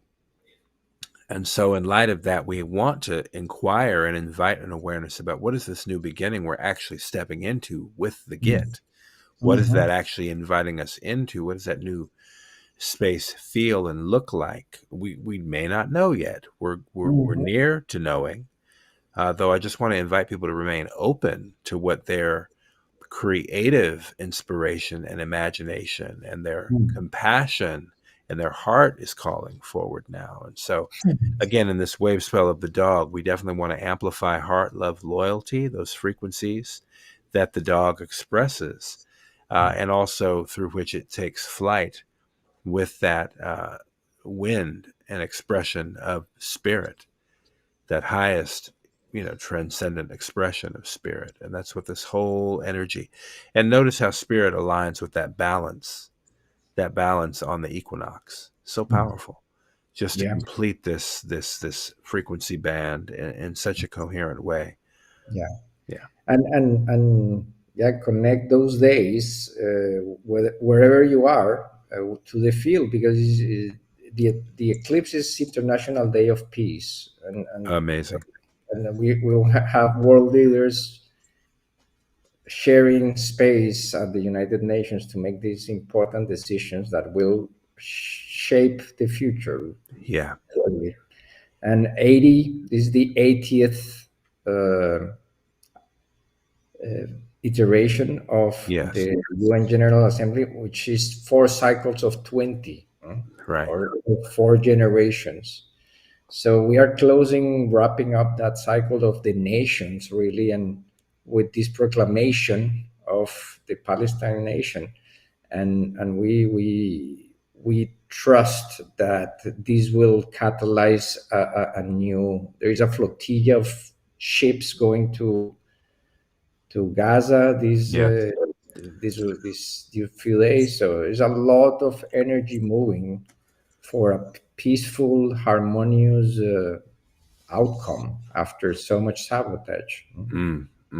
Yeah, it's a great time to contribute to the collective field energetically, in the sense of really, regardless of where you're at and what you're doing, you can always just hold some spaciousness for resolution to occur in these spaces, in these meetings, even if you don't understand the complexities of what's going on. Just hold a higher vision for a higher frequency to emerge. And we want to leave room for spirit to express. And that's where we complete this cycle, as you said. I mean, you have the International Day of Peace, followed by that cosmic wind frequency. It's almost as though we're taking that energy to a higher level together. So we really want to invite that, because there is a lot of contrasting energy, obviously, as well. But many people, in various ways, are leaning into a greater universal goodwill and a new frequency for how we can evolve, honestly. Because the old script, the zero-sum game, the very thing that we initiated this ceremony saying we're breaking free from, we've begun to see the through line. We've begun to see the clearing in the pathway. And it's not that it's without effort. It requires a lot of effort, actually.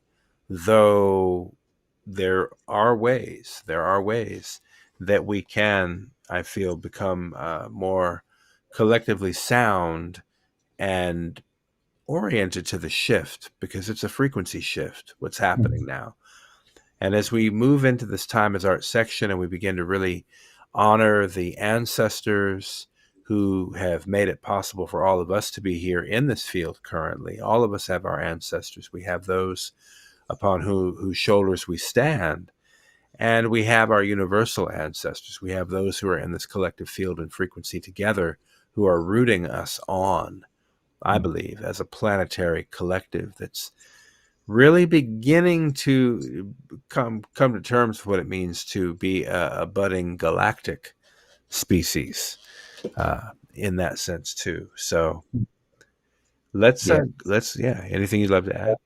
Just adding 2 cents to what you just mentioned. Yeah, that holding really that magic flight of spirit, which is King 182, holding that day the highest intentions for spirit to make its way through the heart, which is the dog, and the purpose of this cycle. So it's really, remember, this cycle started with this wave of difficult energy to navigate. It's difficult to witness how some human beings have become dehumanized, and how there is so much still hate in the speech, in our word, and as spirit. How can we really do our best to keep that present that day? What are we speaking into existence from the heart? So yeah, it's a powerful cycle that we are now navigating, and just my 2 cents to wrap that up and enter this beautiful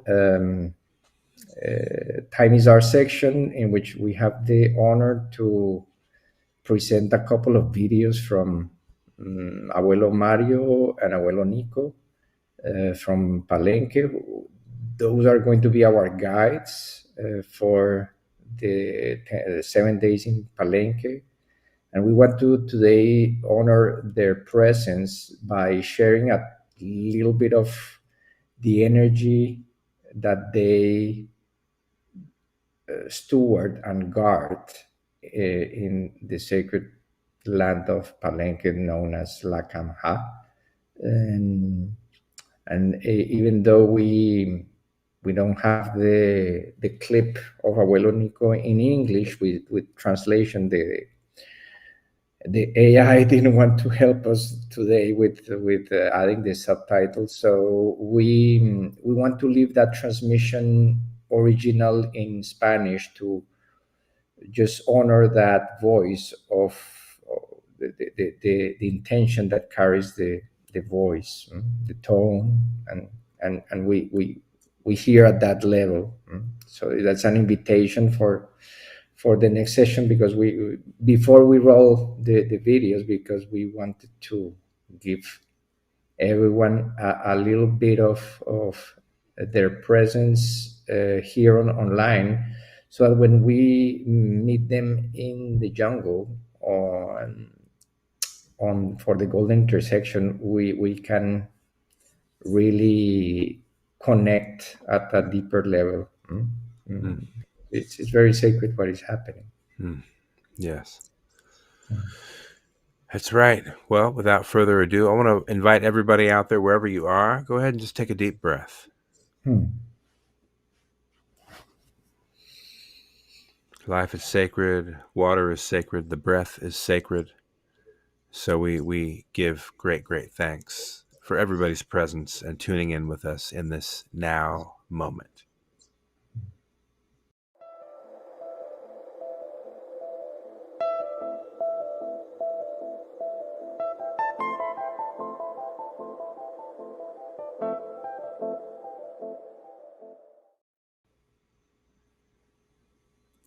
And as Rubén indicated, we're going to share a couple of videos, but just to open the space with today's theme, synchronicity of memory, awakening the ancestral voice. And so we give thanks to the ancestors for the opportunity to share with the community right now and to bring things to light, and to share in the frequency with those who will host us specifically in Palenke, with also extending this invitation to our Indigenous relatives worldwide to join in harmony, in unity, in a unified field of resonance as we come together at this most auspicious time. So, And actually, I learned a couple of days ago through our friend Bella and David, our friends from that we did an interview last Heptad. yes, The quantum, I don't remember the name of their channel. Quantum Planet World. That's right, QPW. Mm-hmm. David and Bella, we had a conversation, and they shared with us that the Lakota people are organizing in South Dakota like a gathering of indigenous peoples for those days, right before, and that they're going to bring this message there. Yes. So we are connected. That's right. Yeah. That's I right. think those gatherings are going to be the 12th and 13th of October, which is Indigenous Day, People's exactly. Day. Exactly. 1, 2, right? Yeah, it's right in that beautiful corridor. Mm-hmm. Such a beautiful thing. So yeah, without further ado, we're going to share some clips. The first one is going to be from a documentary film actually titled Remember. And it's just a brief clip. We'll make sure we do add the full 30-minute episode of that documentary series in our show notes for the people that want to follow up. But it's beautifully, beautifully made. And this is the clip that features some from Abuelo Mario, whom we, again, are very honored to have a chance to introduce to our community here on the Galactic Spin. So thank you so much as we enjoy this clip.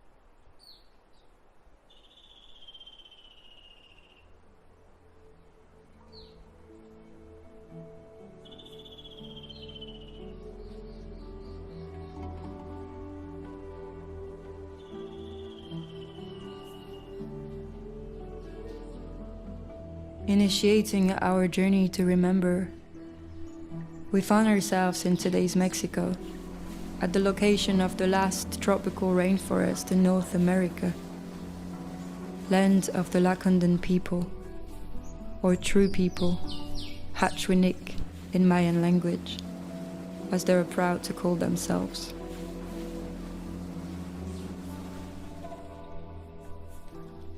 Because of the area's remote and impenetrable nature, the indigenous community who fled here is the only native group in Mexico who never became subdued by the invading Spaniards. Their utmost spiritual leader, Chanking Viejo, passed away in 1996 at age 104, leaving behind 100 descendants and a community striving to carry on their traditional ways.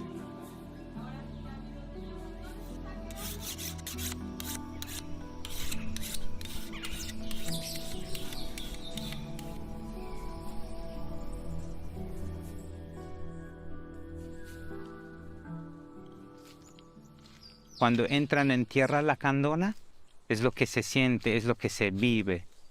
Se detiene, observas, y eso son nuestra enseñanza hasta de nuestros ancestros. Los lacandones somos una persona que nos gusta vivir dentro de la naturaleza, nos gusta ser una persona muy libre, caminar entre su vegetación, en sus manantiales, en sus árboles sagrados, con toda la gran flora y todo su hábitat del animal y el humano, que somos los hombres lacandones, y los Tachwinik, que somos amantes de la naturaleza. Sin la naturaleza no podemos vivir y nada somos también. Abuelo, muchas gracias. Igualmente, bienvenidos, porque nuestro país está lleno de magia, lleno de corazón, lleno de gente importante que nos viene aquí, y también como usted, tú puedes salir adelante también. Perfecto. Y que Dios te da mucha sabiduría. Muchas gracias, Nico. Hay que sentirnos orgullosos de ser palencanos, y hay que hacer que todos los palencanos y todas las palencanas sintamos este mismo orgullo para que en base a eso construyamos, el mejor Palenque posible.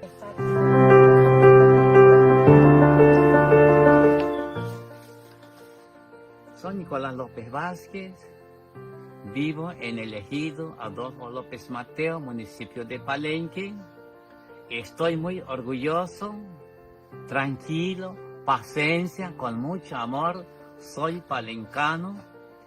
Las abuelas hablan, los árboles hablan, el río habla, el fuego habla. No sentimos porque no estamos concentrados, estamos en desorden.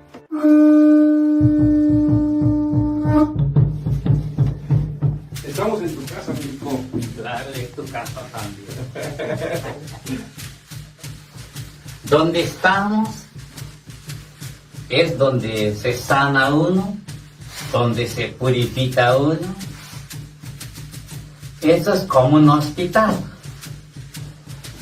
donde cuando entra uno para purificar, donde vemos estos, es donde va a salir cosas malas, donde te siente el cuerpo suave, limpio, porque estamos hablando 100 años antes de Cristo. Se conoce esto, se llama pus. Cuando llegaron nuestra conquista, lo pusieron nombre como Temascal. Ok. Sí. Ahí en el templo, la inscripción, todo está escrito, llamada el pus. Nuestros tatarabuelos, ellos comenzaron a orientar invitaciones o cada grupo, sacerdotes, hombres, mujeres, o como un festival o una conferencia. Y entonces allí cada uno trae conocimiento, cómo puede avanzar, fluir la espiritualidad. Pero viene acá, viene por acá, entonces va a fluir. Si somos dos nomás estamos luchando, pues la gente pues a veces no toma en cuenta. Pero si viene, sale acá, quiere decir vamos a armar una casa, una construcción nueva, pues va a llegar, va a llenar la gente, va hasta por fin, no vamos a caber. Entonces ahí donde estamos sembrando ese fruto energético, religiosas, de todas cosas importantes. Pero si vamos entre los dos, vamos a luchar 2, 3 años y no hay respuesta. Porque la gente ahorita están perdiendo. Como estamos hablando, no están pensando eso. Están pensando en otra manera, o no creen. Eso es lo que está ocurriendo ahorita. Si tomaremos un acuerdo acá, Palenque, Tabasco, viéramos como San Cristóbal, entonces vamos unidos. Entonces, ahí está la invitación, comienza a creer y comienza a crecer hasta por fin. A lo mejor ya no queremos, mira, vas por allá, tú eres sacerdote, eres sacerdotista, bueno, porque ya se sembró esa como una construcción. Quiere decir, ya se llenó. Pero si no participamos, pues no vamos a tener avance. como estoy diciendo, si llegamos a tener 50 o 20%, comienza a subir. Entonces va a crecer. Hay paz, hay tranquilidad, no hay dolor, no hay pensamiento, porque todos estamos lo mismo. Lo mismo sientes y como mismo lo sientes, quiere decir la armonía llegó todo junto. Yo creo que más bien hay que dar las invitaciones. El que escuchó los mensajes, pues bienvenidos. El que no le escuchó, nomás entró, salió, pues ya es su situación. Porque estamos abriendo el camino, como un camino nuevo que estamos metiendo como una herramienta. Porque tú eres herramienta, yo soy herramienta, todos los que somos cuatro somos herramientas de material para construir el corazón. Porque mucho hablamos el templo como de los mayas. Tú eres un templo, yo soy un templo, ellos son unos templos, quiere decir 4 templos. El templo es para escuchar los sacerdotes, los sacerdotistas, donde dan mensaje, un consejo, donde podemos desarrollar el trabajo. Y entonces unos mismos vamos a enseñar. Y cuando, a ver, ya se llena esa casa, ya necesitas construir una casa. Y entonces va fortaleciendo ese futuro nuevo. No vamos a enseñar cosas más. Vamos a enseñar medicina para que se limpian esa alma sucia que está. Y entonces la gente va a tomar buena decisión. El alma, vamos a discutir. Tú ibas a sacar tus lágrimas y no lo sacaste. Esa lágrima se va a formar como un parásito. Y entonces ahí viene la enfermedad.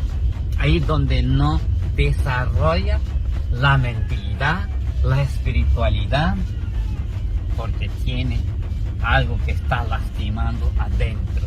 Por eso hay que limpiarlo todo eso. ¿Y cómo fortalecemos ese motor o cómo fortalecemos el alma? Ese motor hay que limpiar.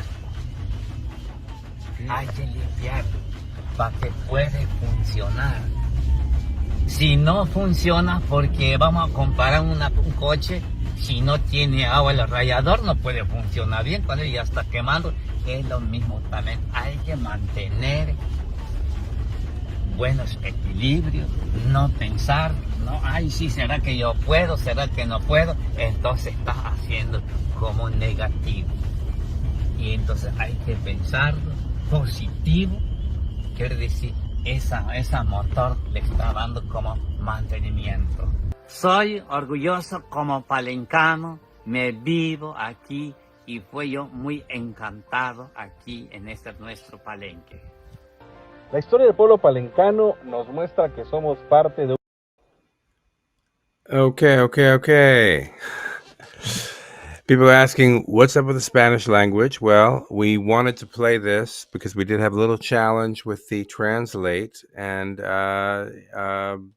it was requested by our team to play the Spanish language version so people could feel the frequency of Abuelo Nico's voice. Even if you don't understand the Spanish language, you could still tap into the frequency or the transmission of his tone and his frequency vibration, as well as you got a little bit of a taste there from the younger gentleman Cesar as well, who was with Abuelo Nico in that video. And then the video prior to that was Abuelo Mario, which we're so happy to have the participation of both Abuelo Nico and Mario, the support of Cesar, in the coming together in Palenke specifically as a place for grounding the energy of the Git as one of those nodes of harmony on the planet at this time. And we're obviously, of course, encouraging everybody everywhere to participate consciously so in this planetary synchronization.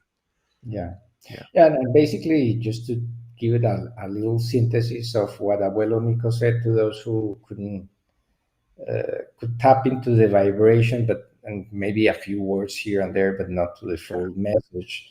Well, it's really a very simple message, which is he was introducing his house, which is our home, also his home, and he does the ancient medicine of the Temazcal, which originally was not called Temazcal. Temazcal is a term that came after the arrival of the Spanish people. The original word that he mentioned is push, and he says that the word is represented atop the Temple of Inscriptions in one of the panels. So he's also emphasizing that the way for the medicine of the Temazcal to work is to come together. So it's not the same, the energy that if two people like Cesar and Abuelo Nico that were sitting there, is not the same energy for two people gathered with the same intention next to the fire. And let's remember that Temazcal represents the womb. So, and in front of the Temazcal, we have this sacred path that leads to the fire, and within the fire are these stones, ancient stones called the grandmothers. So basically, what we do when we enter the Temazcal is enter the womb of the mother that is being heated so that we can be reborn. In the same way that the bones of a child are really created within the womb. Imagine the temperature that it needs for a bone to get formed. Well, that same energy is represented by the stones. And for that to work out, it is important that we come together as community, as he speaks about becoming tools, and that we are. It's like he's saying we are opening the new path, the path to the new, and to a new way of doing things, really, because probably they remember, but they don't know for sure, but they are inviting us to go into that direction of entering the jungle as an instrument for spirit to create a new path that was not before there. But that he's also mentioning that for that to work, we need to send out the invitation of just this is a possibility. This is open as an open space. Would you come? And he's making reference to the fact that once the invitation is sent, well, is to each one of us to decide if we accept or don't accept the invitation. But that there is a big opportunity to heal within this womb because of the energy that has been gathered there with good intentions. Let's remember that the pyramids also in Palenke, in the archaeological site, they were the teocalli, which is the structure of the top. They were used as temazcals, and the baby were born within the temazcals. So this is a sacred ceremony, and he's asking us to come as light as possible so that we can really bring the best of us to the land too, because it's not just what I'm going to heal, but what I'm giving back, what I'm going to leave as an intention, as a memory for the land. So, and Mario was speaking about his ancestors. The last one that is presented, the eldest Lacandon, died in 1996 at the age of 104. 104 years, 2 cycles of 52, which is a double return. We come, we graduate at 52, but then when we arrive to the other end of the circle is 104, which happens to be one Venus round, 2 cycles of 52 years. And we know that number is really a key aspect of the golden intersection, because as we can roll some of the slides so that we can connect the dots here, because I was not aware about this ancient ancestor of the Lacandon. It was until today that we were basically curating the content for the broadcast. We realized this interview, which the elder, the patriarch, so to speak, or the elder of the Lacandon people, which are the true people, the Alahuinic, I think is the term that they use, the word. But as we were saying, the unified cosmic time for the golden intersection, October 14, 2025, happens to be the summatory of the kin, or the energy of, on the ancient Maya count, the Tolkien or Cholkij, and the energy of the galactic Maya count, which is the dream spell, the harmonic module. So when we translate each of these signatures to number, we get that for Ahau is the equivalent of King 160. And if we add 160, that golden section of the Solkin matrix, that's why it's in green, to 204, we have 364, which is 13 cycles of 28 days, or 13 moons. And if we subtracted 260, we have this King 104, which is the equivalent of 13 seed, or Oxlahun Khan, which would be the name, and the seed is Khan. So those are the unified cosmic time coordinates for that precise day, and it's a beautiful confirmation that the number has been making its way through this point of synchronization since we entered the last tune cycle of 360 days. If you want to add anything to this, where we go to this. Yeah, no, I love it. And what comes up for me is then naturally the following day, if October 14th holds the UCT of 104, then the following day, October 15th, Phi Day holds the UCT of 106. Yes, this which moon happens to be this moon, right? So there we have that repeating frequency again. Beautiful. Beautiful. Like, so just seeing the weaving and how it's expressing itself is really something. Yeah. But yeah, I mean, this we're looking forward to this, and we realize for us, a part of our intention has been the unification of the counts. And that's the reason why making conscious the unified cosmic time frequency of the traditional and the galactic Zolkin is so valuable, because it provides a very distinct lens of harmonization, in that way, even as these numbers will provide their own varying harmonic layers anyway. Just combining them together in the spirit of unity to see what that combined frequency expresses as is very, very valuable. Yeah, it's beautiful. And if we go to the next slide, we can see how, since we entered this last tune cycle, we have this frequency of 104 Wow. waves. Wow. So this is basically a small recap of, I think today that I was looking for the content, I think it was episode 33 or something like this, that we covered this.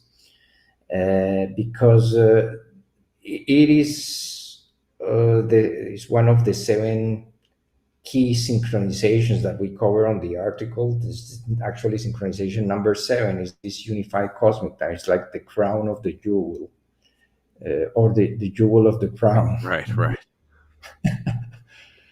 And on October 19, 2024, which is the screen that we see here, we had three important things were happening. We were closing a tune cycle of 360 days. That's why on the long count marker was the day, the marker 13.0.12.0.0. And on the ancient Maya count, it was the day 8 Ahau. So basically, that's the original signature or birth sign of the most important figure within the Palenke dynasty, the 11th ruler of the dynasty of probably 13 until his second son.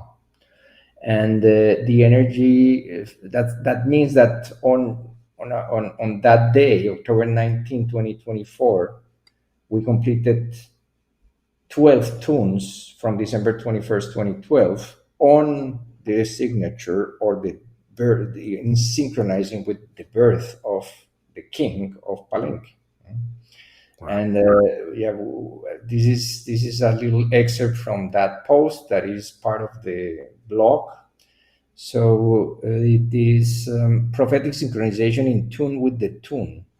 Last October 19, 2024, by decimal Maya long count 13.0.12.0.08 Ahau marked the entrance to the last tune cycle of 360 days, leading to the golden intersection of timelines. This passage was enshrined by another prophetic synchronization between the Indigenous and Galactic Maya counts. And this prophetic synchronization is that this was galactic return. I think it's in the next slide. We have the number, but it was 998, and we are arriving to the 999. This is the second time that it appeared, 104, on July 6, 2025. When we arrived 260 days after October 19, it was July 6, 2025, and it was again King 104, 8 Ahau, because both cycles are still synchronized. The Tzolk'in and the Cholk'in, or the harmonic module, and the original 260-day count were synchronized to those coordinates. And this has layers of interpretation, as we have been covering, but today we are doing the synthesis. So this marked the 100 days to the golden intersection. So we have 360 days, 100 days, again, 104, 8 Ahau. And look at the marker here. We were completing 13 winals of 20 days each. Wow. Yeah. So in the next slide, we see what is happening in the future, that March 23rd, 2026 is going to be the next iteration of 104.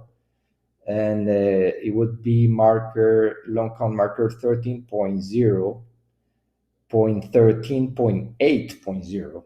Those are Fibonacci numbers, 8 and 13. And let's remember that Pakal Botan, 8 Ahau, asking 60 is within the waspel of prophecy, or the 13 solar seal of the 20, and is on the 8th position of that cycle, 813. And March 23rd, 2026, we will complete those markers that we see on screen. 1,423 years and 1,999 Tzolk'ins from his arrival on a day 8 Ahau.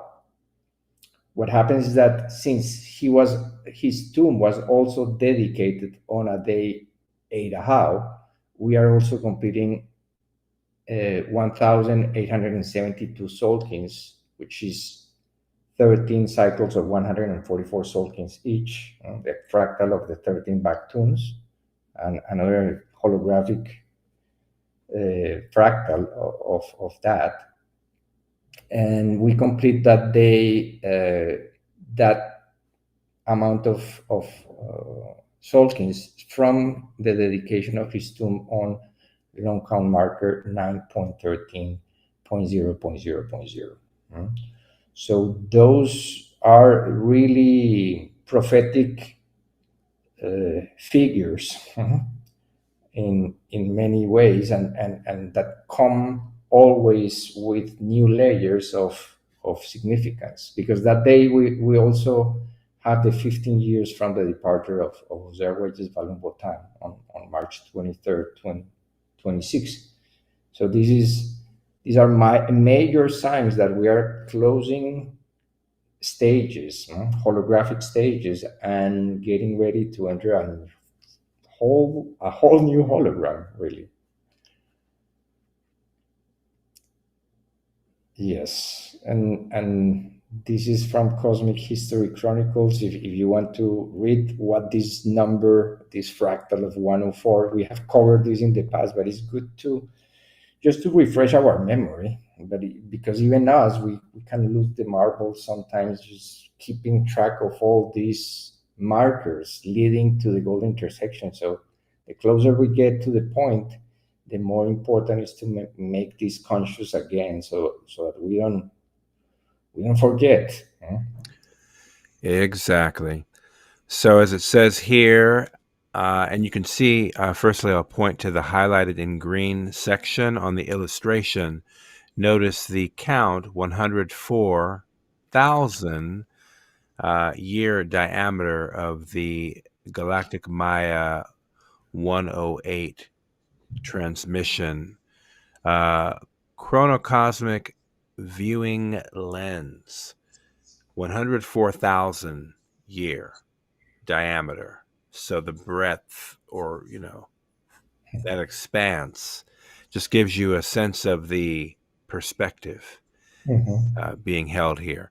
As it says, you can see also, sorry that I interrupted, you can see on the bottom the entrance to his crypt with the 13 back tombs at the bottom, and the pyramid of the temple inscriptions with the 9 levels. Those 9 levels corresponds to the 9 lords of the night, or the 9 lords of the underworld also, which are these spiritual entities or qualities that guard this monument. And they are also engraved around the chamber, and that's the main. Abuelonic also speaks about that this sarcophagus was his ship. It was Pakal Botan's ship. So from there, everything, it's been released, really, this transmission. So please go ahead and. Sure thing. Pakal Votan represents a very, very high level of enlightened being, and the word being is almost too concrete. We are dealing much more with a form of continuing consciousness which is able to maintain itself through a very special type of samadhi. Because of the knowledge of the fractal orders of time, this samadhi can last as long as 104,000 years. This is the definition of this mind, which we refer to as Pakal Votan, the mind of 104,000 years. As we mentioned, 104 is the cosmic number of Arcturus. And that's from Jose Arguelles, 28 Meditations of the Law of Time. Yeah, so we can see these fractal qualities of number 104.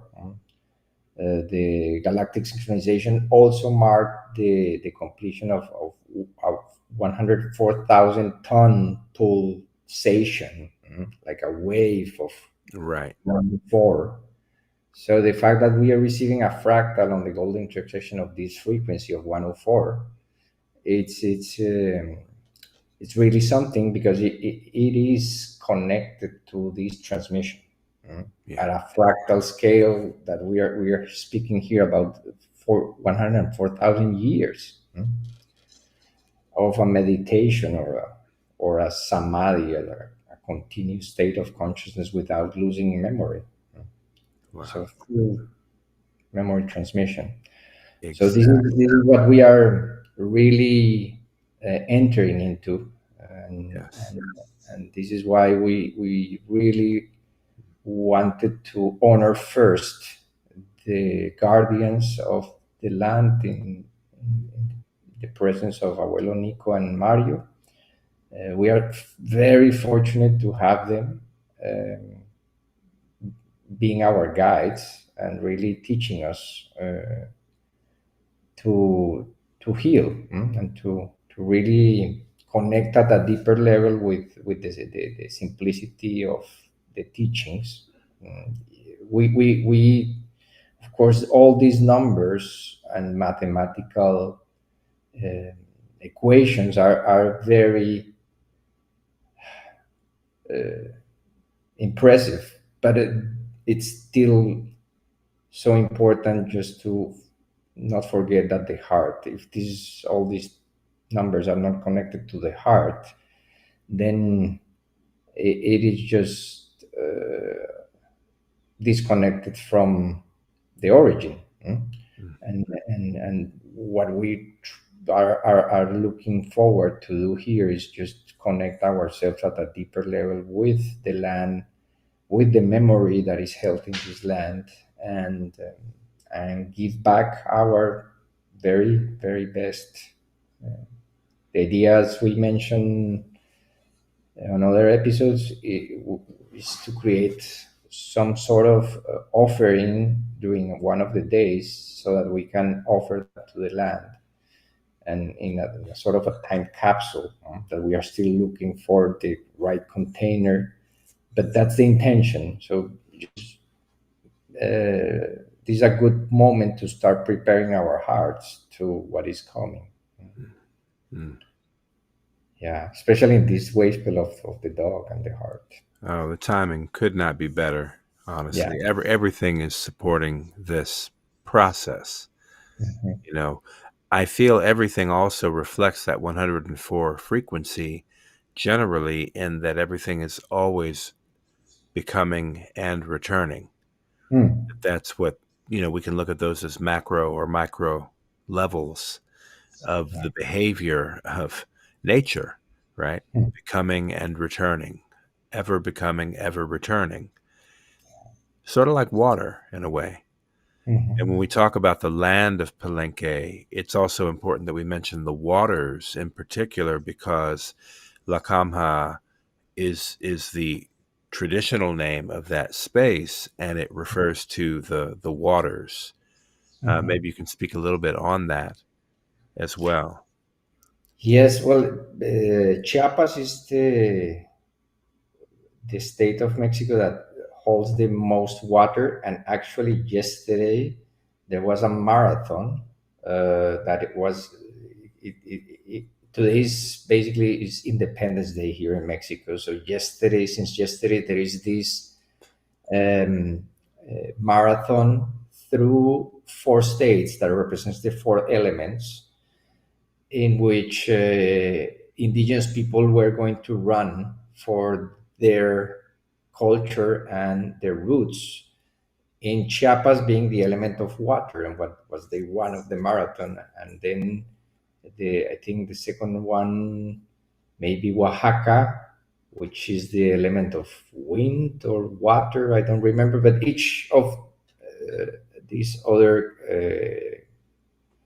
stops of this marathon was part of an important event yesterday in Palenque. Mario was running for people, and I think it was 21 kilometers around the archaeological area. Amazing.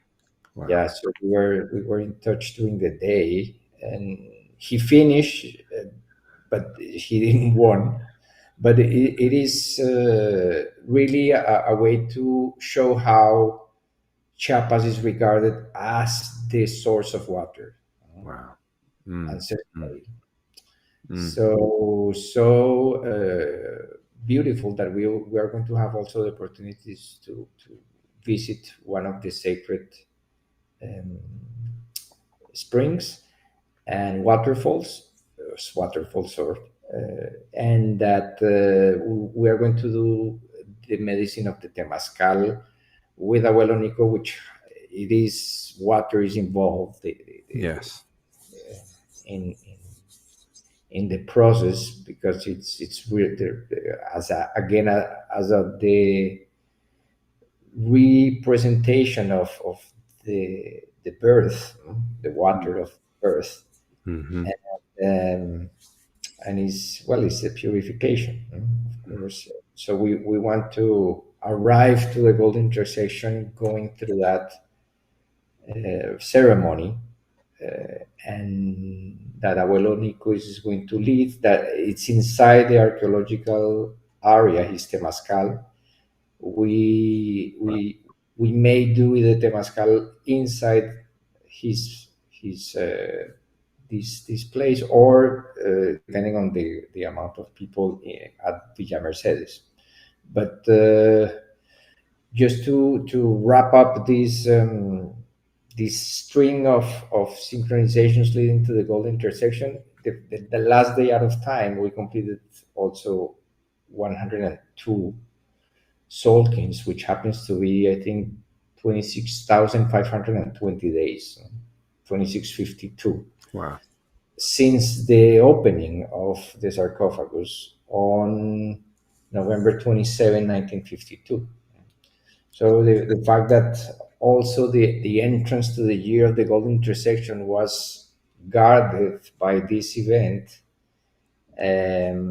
it's something we wanted to highlight, because those are clear signs, being this lunar moon one of the clear signs of prophecy, Right. the one on Exactly. north face of the sarcophagus. This is part of this prophetic stream, and this transmission, and that we want just to make it conscious, so that we can fully appreciate the depth of what is transpiring, and how fortunate we are of being conscious about it. Mm. So In the land of the waters, the original source of life. yeah, That's why right there. to origin. Exactly. Return to origin. And again, for us, this is very special. We've been holding this intentional space with our team, with our community, all those of you who have been holding this space together with us through this journey. This entire year has been quite a journey, I would say, for this experience that we've been hosting. And, obviously for the collective, everybody's going through the transformation right now. And one thing that continues to really be alive very much for us is to dignify and create audience and amplification for the voice of the people in these places where we're guided to be and to hold sacred space. I mean, we really want to fellowship together and work together, frankly, and look at new ways to collaborate and cooperate and create mutual support. Beyond this observation, as I said, this observation is a portal, a doorway, a threshold that we enter, and then we're entering a completely new field or frequency. And that feels like what Mario and Abuelo Mario and Abuelo Nico are inviting, as you're speaking of the returning to the heart and really being present there in this pause that all of us are being invited to attend. This pause, because definitively there is a reconfiguration underway. We're all being, I believe, reoriented to nature, reoriented to the truth, we could say. And this is a process, because we've been in a process of centuries of being covered over and lied to and made to be disconnected from these truths. So we want to be patient with ourselves and appreciate that the undoing of all of this, the healing through all of this, is also a process. It's going to take time. It's going to take attention and care and compassion and presence, honestly. And we also have to bear out the facts that help us get a more fuller picture of these underlying truths that up to now seem to be breaks in the continuity of the story, for example. And one thing in our process that came to our awareness that I wanted to make conscious and perhaps share just here in this space, and really invite people to view, if they haven't done so already, the white paper that we published on our website, just to present to people as well a further context. And I say that this is in effect a reintroduction to aspects of the story of antiquity that, for whatever reason, it seems the record has been broken. There's no apparent records. And yet we're also in a process of remembering. And when we talk about the memory, we talk about the water, for example. The water carries memory. So as we remember and as we rehydrate, as we connect with the waters of the earth, there's great value in that on multiple levels. But certainly the memory, the cognitive memory, retaining, I suppose, or recalling effectively, is also something that's underway. Part of what we've been living under, we have to come to terms with this, is for 6,000 years, for that breadth of what we call history, that we also recognize ended in some ways on September 11th, 2001, the inevitable event characterized as the end of history, was also the crack in the covering that had been covering over our memory of our roots. And this dissonant layer had to be fractured that the remembering could get through. And here we are 24 years since that groundbreaking event of a planetary scale that effectively was the one of those initiation points of us beginning to return our memory to balance, return to wholeness, return to nature. Okay. So there are things that we are in the process of remembering and recollecting, recognizing into the collective memory field that we want to recognize has been lost largely due to the covering that we're coming out of. And mind you, we have to come to terms with at this point that when we talk about recorded history, when we look at the recorded history, we generally will take it back as far as Sumer and Babylon. Right? That's about the fullness we tend to go with it. Although we do know archaeologically now, there are the recovery of certain artifices, certain archaeological artifacts and things like this, Göbekli Tepe, things like this that are known, that are largely still on some level maybe forbidden archaeology. It could be forbidden because it cracks open wide the BS narrative that the world has basically bought into for several 100 years at least. But the covering of the truth has been several thousand years in the making. And so for people to just get a frame of reference, we're navigating now out of what's been known as the moon cycle. And I know it's an interesting nomer because we speak of the 13 moon calendar, yet that perhaps is something we need to consider reconfiguring as well, how we name this tool.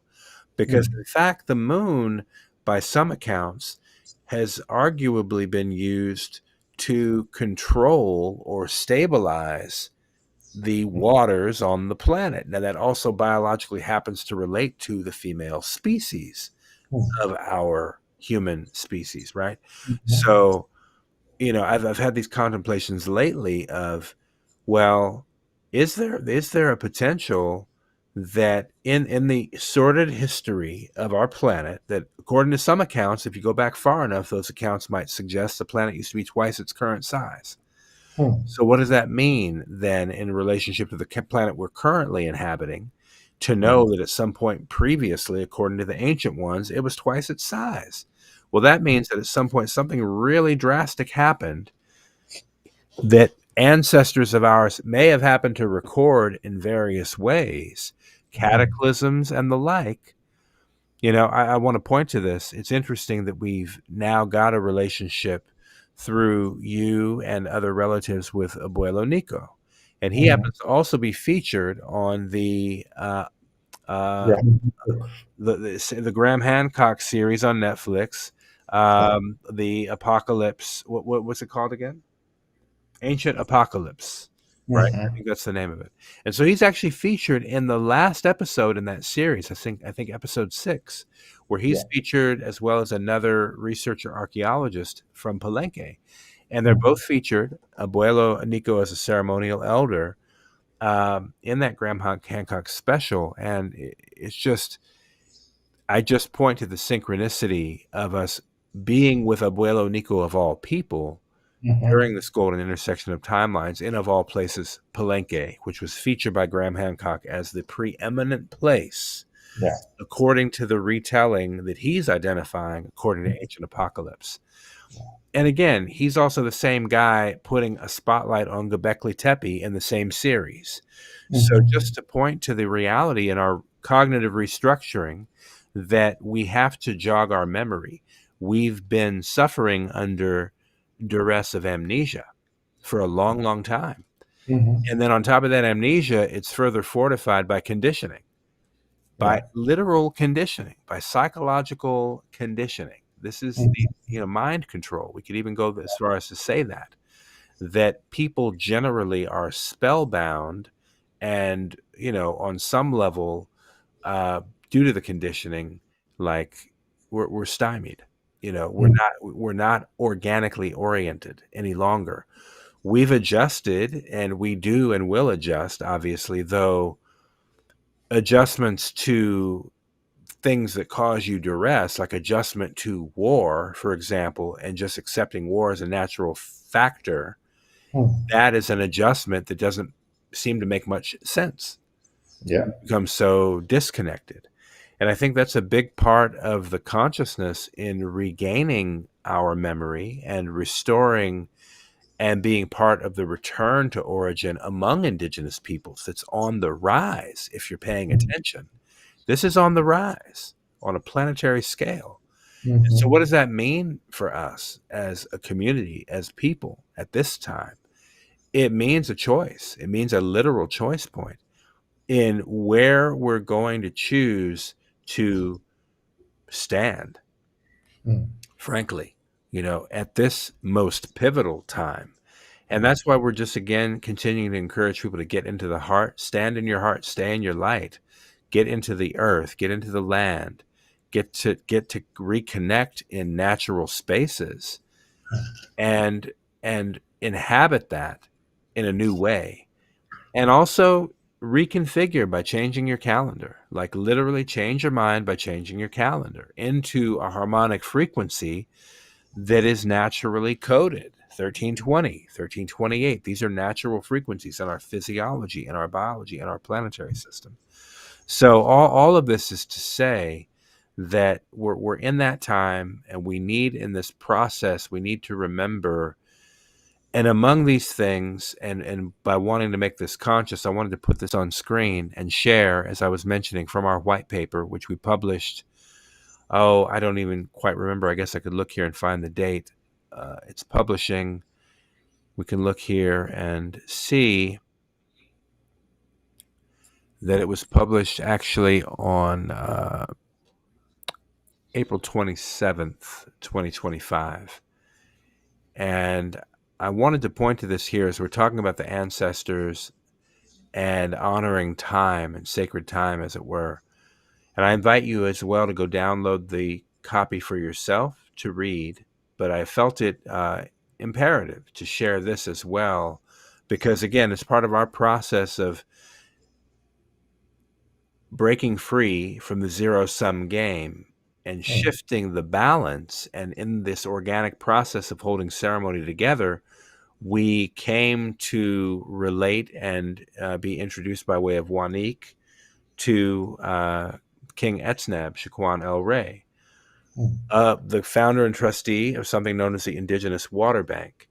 And among this is the need to literally set the record straight. I won't go into the full breadth of King El Rey's resume, we could say, but just suffice it to say that he's been very hard at work in the background, behind a lot of what we've been seeing in the foreground, moving energetically. He's been a force in this process, and he's been an honored guest on our podcast over the past year. And I found it necessary to just point to this particular place in our white paper where he helped us realize that our work is important, the recognition of the Git is important, and we want it to age well. And part of the shift and the coming out of amnesia or the forgetting is also, again, reconnecting to the root of the cultures from where these codes come forth. And part of a bigger picture question and exploration now and will be is going to be the reconnection of the Mesoamerican cultures, the Native American cultures, to the mother culture root, usually named the Olmec, attributed as the Olmec, the mother culture. Like we can agree on a global scale at this point that the Olmec are the mother culture, and it's well known and renowned that they're the ones that contributed to the Maya, that contributed to every other of the Mesoamerican cultures that would come to inhabit these sacred lands. And in that contribution comes the dot bar notation, very notably, as well as some of the other sacred cycles that the Maya would then go on to elaborate and perfect as far as we've come to learn and know, though it's always very, very significant and important to venerate and point to the root of the roots in the process. And I like to say this is a process of uncovering and recovering that is underway. We, as a global archaeological community, there clearly are layers of interference. There's clearly layers of not wanting to admit certain things because it will mean the rewriting of other entire perspectives that might, be called into question, perhaps. And this factors even into what's going on right now, literally in Israel and Palestine.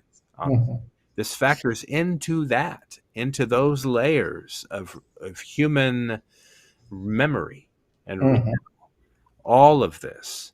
And when we talk about people who are indigenous to the earth, that's a very particular definition of what that really relates to. So I know I'm going on, but I just feel it important to point to this.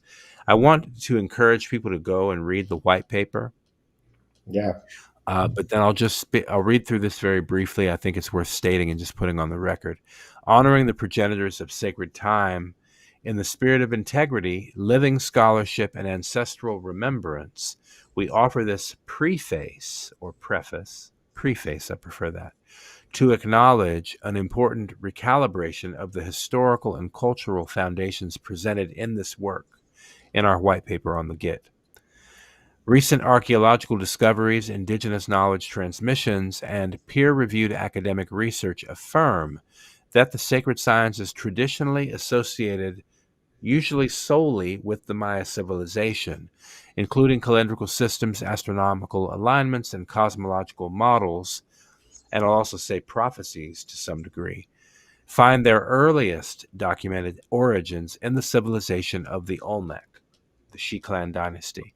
The Olmec, or the Shi, flourishing between approximately 1500 to 400 BCE. For those who know the timelines, when we talk about Pakal, for example, considered the classical period of the Maya civilization, you're looking at the year 600, the 7th century. So the Olmec notably, it's almost as far as going back as where we are now in 2025 to say, well, in the year 0, like we knew what they were doing back then, and we have some continuity and continuing consciousness of that. The same scale would apply when we're talking about the classic Maya period and the post-classic, reflecting upon the period when the Olmec were originating and were thriving, right? So we have to consider these things and where these big gaps in the memory are and why they are, or for want of archaeological evidence, okay, perhaps. But what if evidence has been recovered in certain places and confiscated or covered over by the Smithsonian or the National Geographic Institution? I don't know. I'm just saying. Like, what of the recovery of the record of facts that might actually turn all the other narratives on their head? So when we talk about the people who peopled this land, it would suggest perhaps the inheritors or the rightful heirs might be people who are here even now and had always been here. And I would say there's a strong argument for that. But I digress a little bit. For most people who are not familiar with the territory, the Olmec are close to a place in a state called Tabasco. The most important site is La Venta, and it's not that far away from Palenque, really.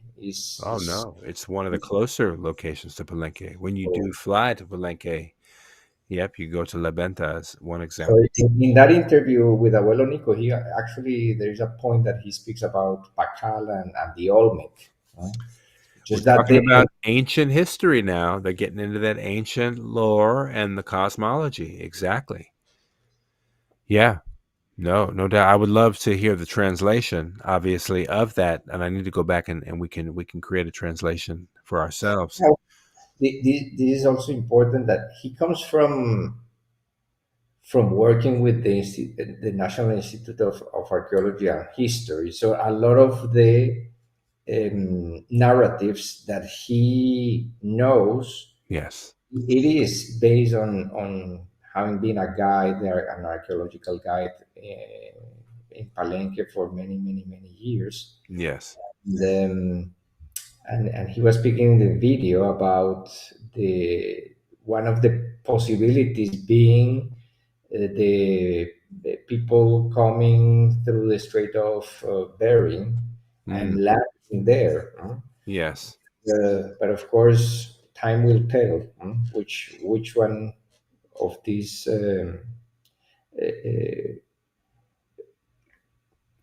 different stages, which one would be the origin, probably the first hominids working their way into this land, or if they were beings from other cultures or civilizations from space landing here. We don't know. Yeah, there's considerations for all of those as possibilities, it seems. So obviously the deeper we dig, the further back we can go, the more we'll learn and remember, really. And just to wrap this up, and again, referencing people to go to it themselves, hopefully Michelle can put a link. Let me see if we have it here. White paper, maybe I have it here. I just want to make sure to give people the link in case they don't have it. No, I don't think I do have it accessible, but perhaps I can get some assistance to get that in the link in the live chat. The Olmec She clan, flourishing between approximately 1500 and 400 BCE, established many of the foundational principles later inherited and refined by the Maya and other Mesoamerican cultures. These include early forms of the 260-day sacred calendar, complex ceremonial architecture aligned to celestial movements, and symbolic systems representing the cosmic order. The Olmec She civilization is recognized as the mother culture of Mesoamerica, having established the calendrical, cosmological, and ceremonial principles later inherited and refined by civilizations such as the Maya. While the Olmec civilization seeded sacred cosmological foundations, the formal structure of the long count calendar, including the 3113 BCE creation date and sequential Baktun counting, was codified during the early Maya period. So just to point to the fact and just to indicate again the continuing consciousness, and we're kind of talking about that today. So we can also identify in this ancestral memory where there have been either unintended breaks in consciousness or maybe even deliberate breaks in consciousness for us to observe and consider. So I just want to make sure to indicate that. Thank you, Michelle, for posting the link to the white paper. Thank you so much. You are obviously already did that well before I mentioned it. But thank you all again for being here. We just wanted to posit this, and I'd love, Rubén, to invite you if you have anything to say kind of as we close this segment out. But No, yes, I think we have covered far and wide, and it's been a full-on episode. yeah, it is. We covered a lot, so just we I think it's a good time to wrap up and give people some space to integrate. Process. Exactly. Well, thank you again, everybody out there tapping in, tuning in, those of you staying along with us for the long haul here. This episode 50 is obviously a beautiful milestone to reach. So we're super grateful for that. And just again, for everybody's presence and continuity, I want to encourage people to visit buildabetterworld.iwb.coop, as this is on a leading edge in terms of what we're doing to organize ourselves in a new way for the new day and the new time. We're literally in a new day and time. Like, that's literally what we're in as of now. We're literally at this point 13 years into it.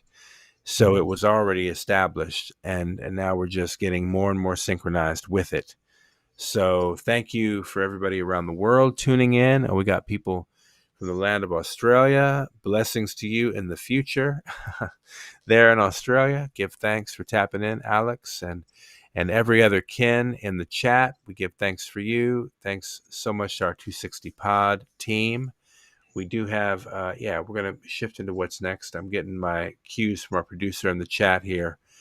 Well, we're also almost done, Rubén. I'm going to ask you to hold on one more moment just so we can wrap this in a proper way.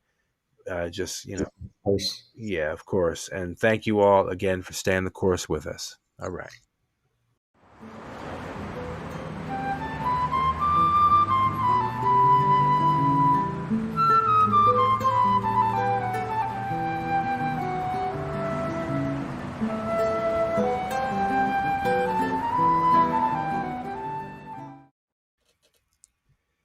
Yes, indeed.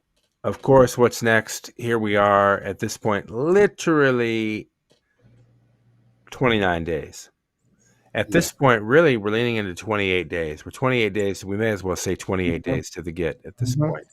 Yep. So it's a beautiful thing to be here at this moment in the crossing into that powerful frequency, 28. So here we find ourselves en route to this sacred moment of passage. And it's beautiful because it's today's a legal day. Is solar seal 15. It's the 15th of September, and the golden session will go from October 14 to 15. So the event in Palenke, we want to honor the full window to really gather the energy and integrate it in one cycle of 7 days. Really is 8, but the first day is October 10th for the 10 of the 10 for people to arrive, and we will gather until October 17th. But on as we can see on the long count, we will start on a Oshlahun Kip Day, which is the cosmic, the equivalent of a cosmic warrior, and we will close on the 7th night. The equivalent of Kin 163.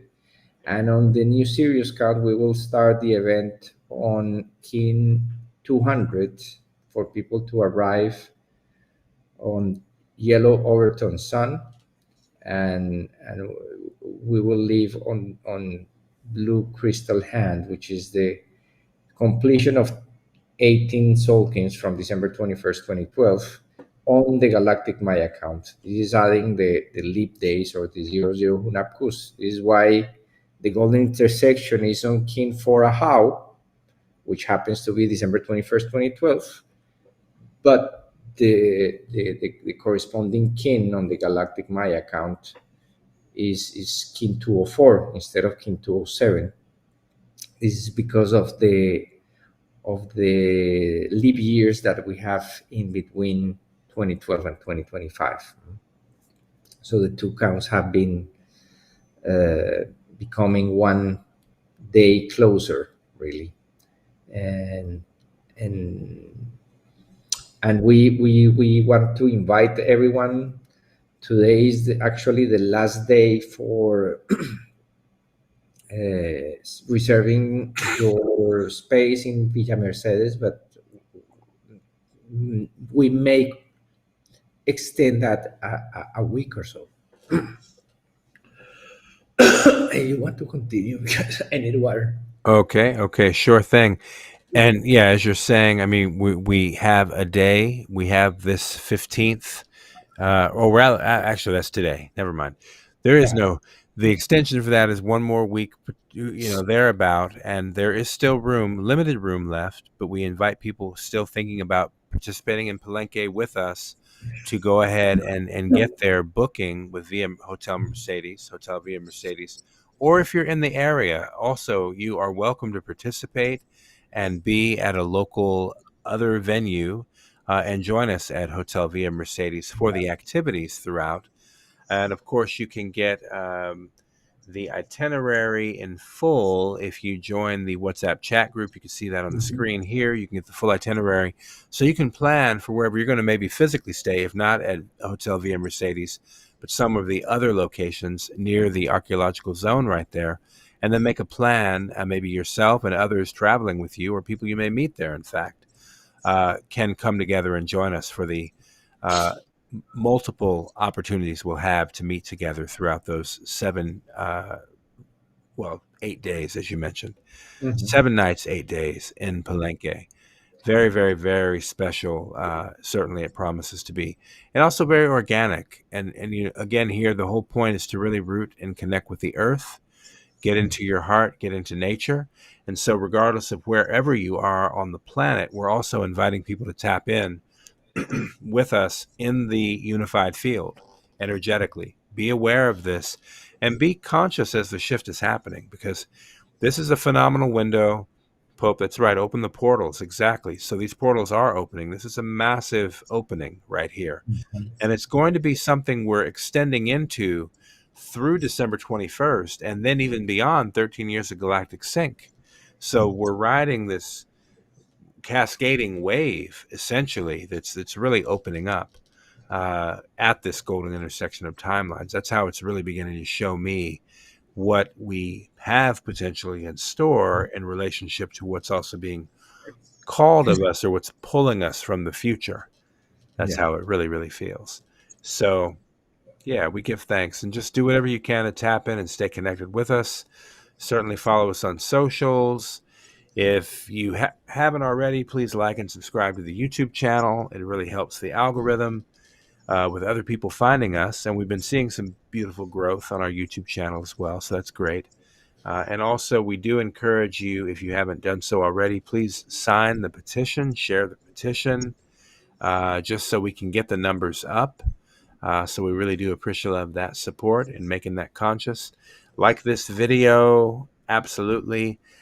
Click the bell for notifications, all the things that you know to do in the YouTube culture. We invite you to do that here for sure. If you're tuning in on our Facebook channel, we also acknowledge you over there on live on our Facebook channel, where we're also streaming at Harmonic Convergence 2028. That is the primary Facebook channel, or page rather, where we are streaming right now. But yeah, brother, with that, I want to say thank you to all of our ancestors, first and foremost.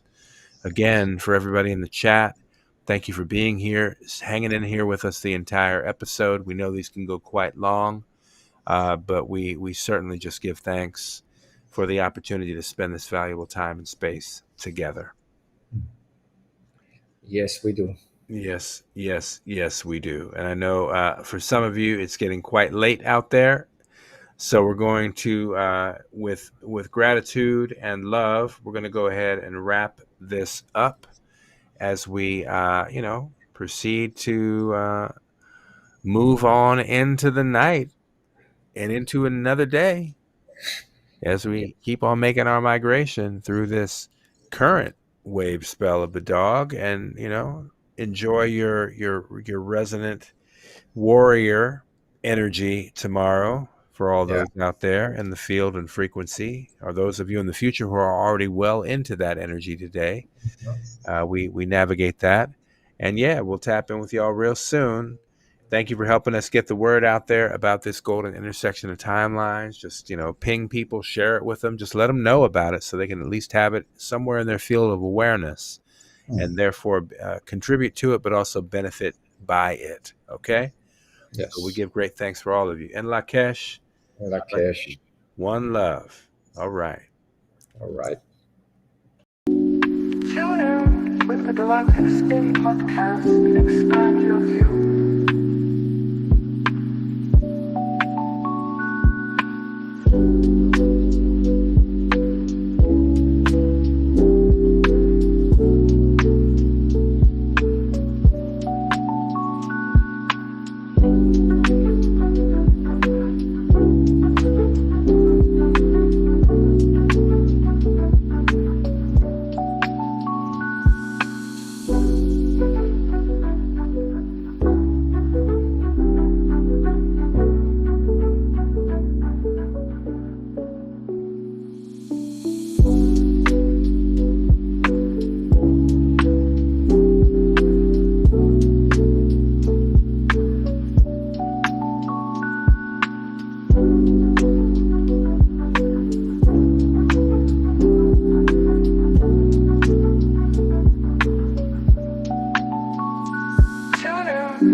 Galactic Spin Podcast and expand your view.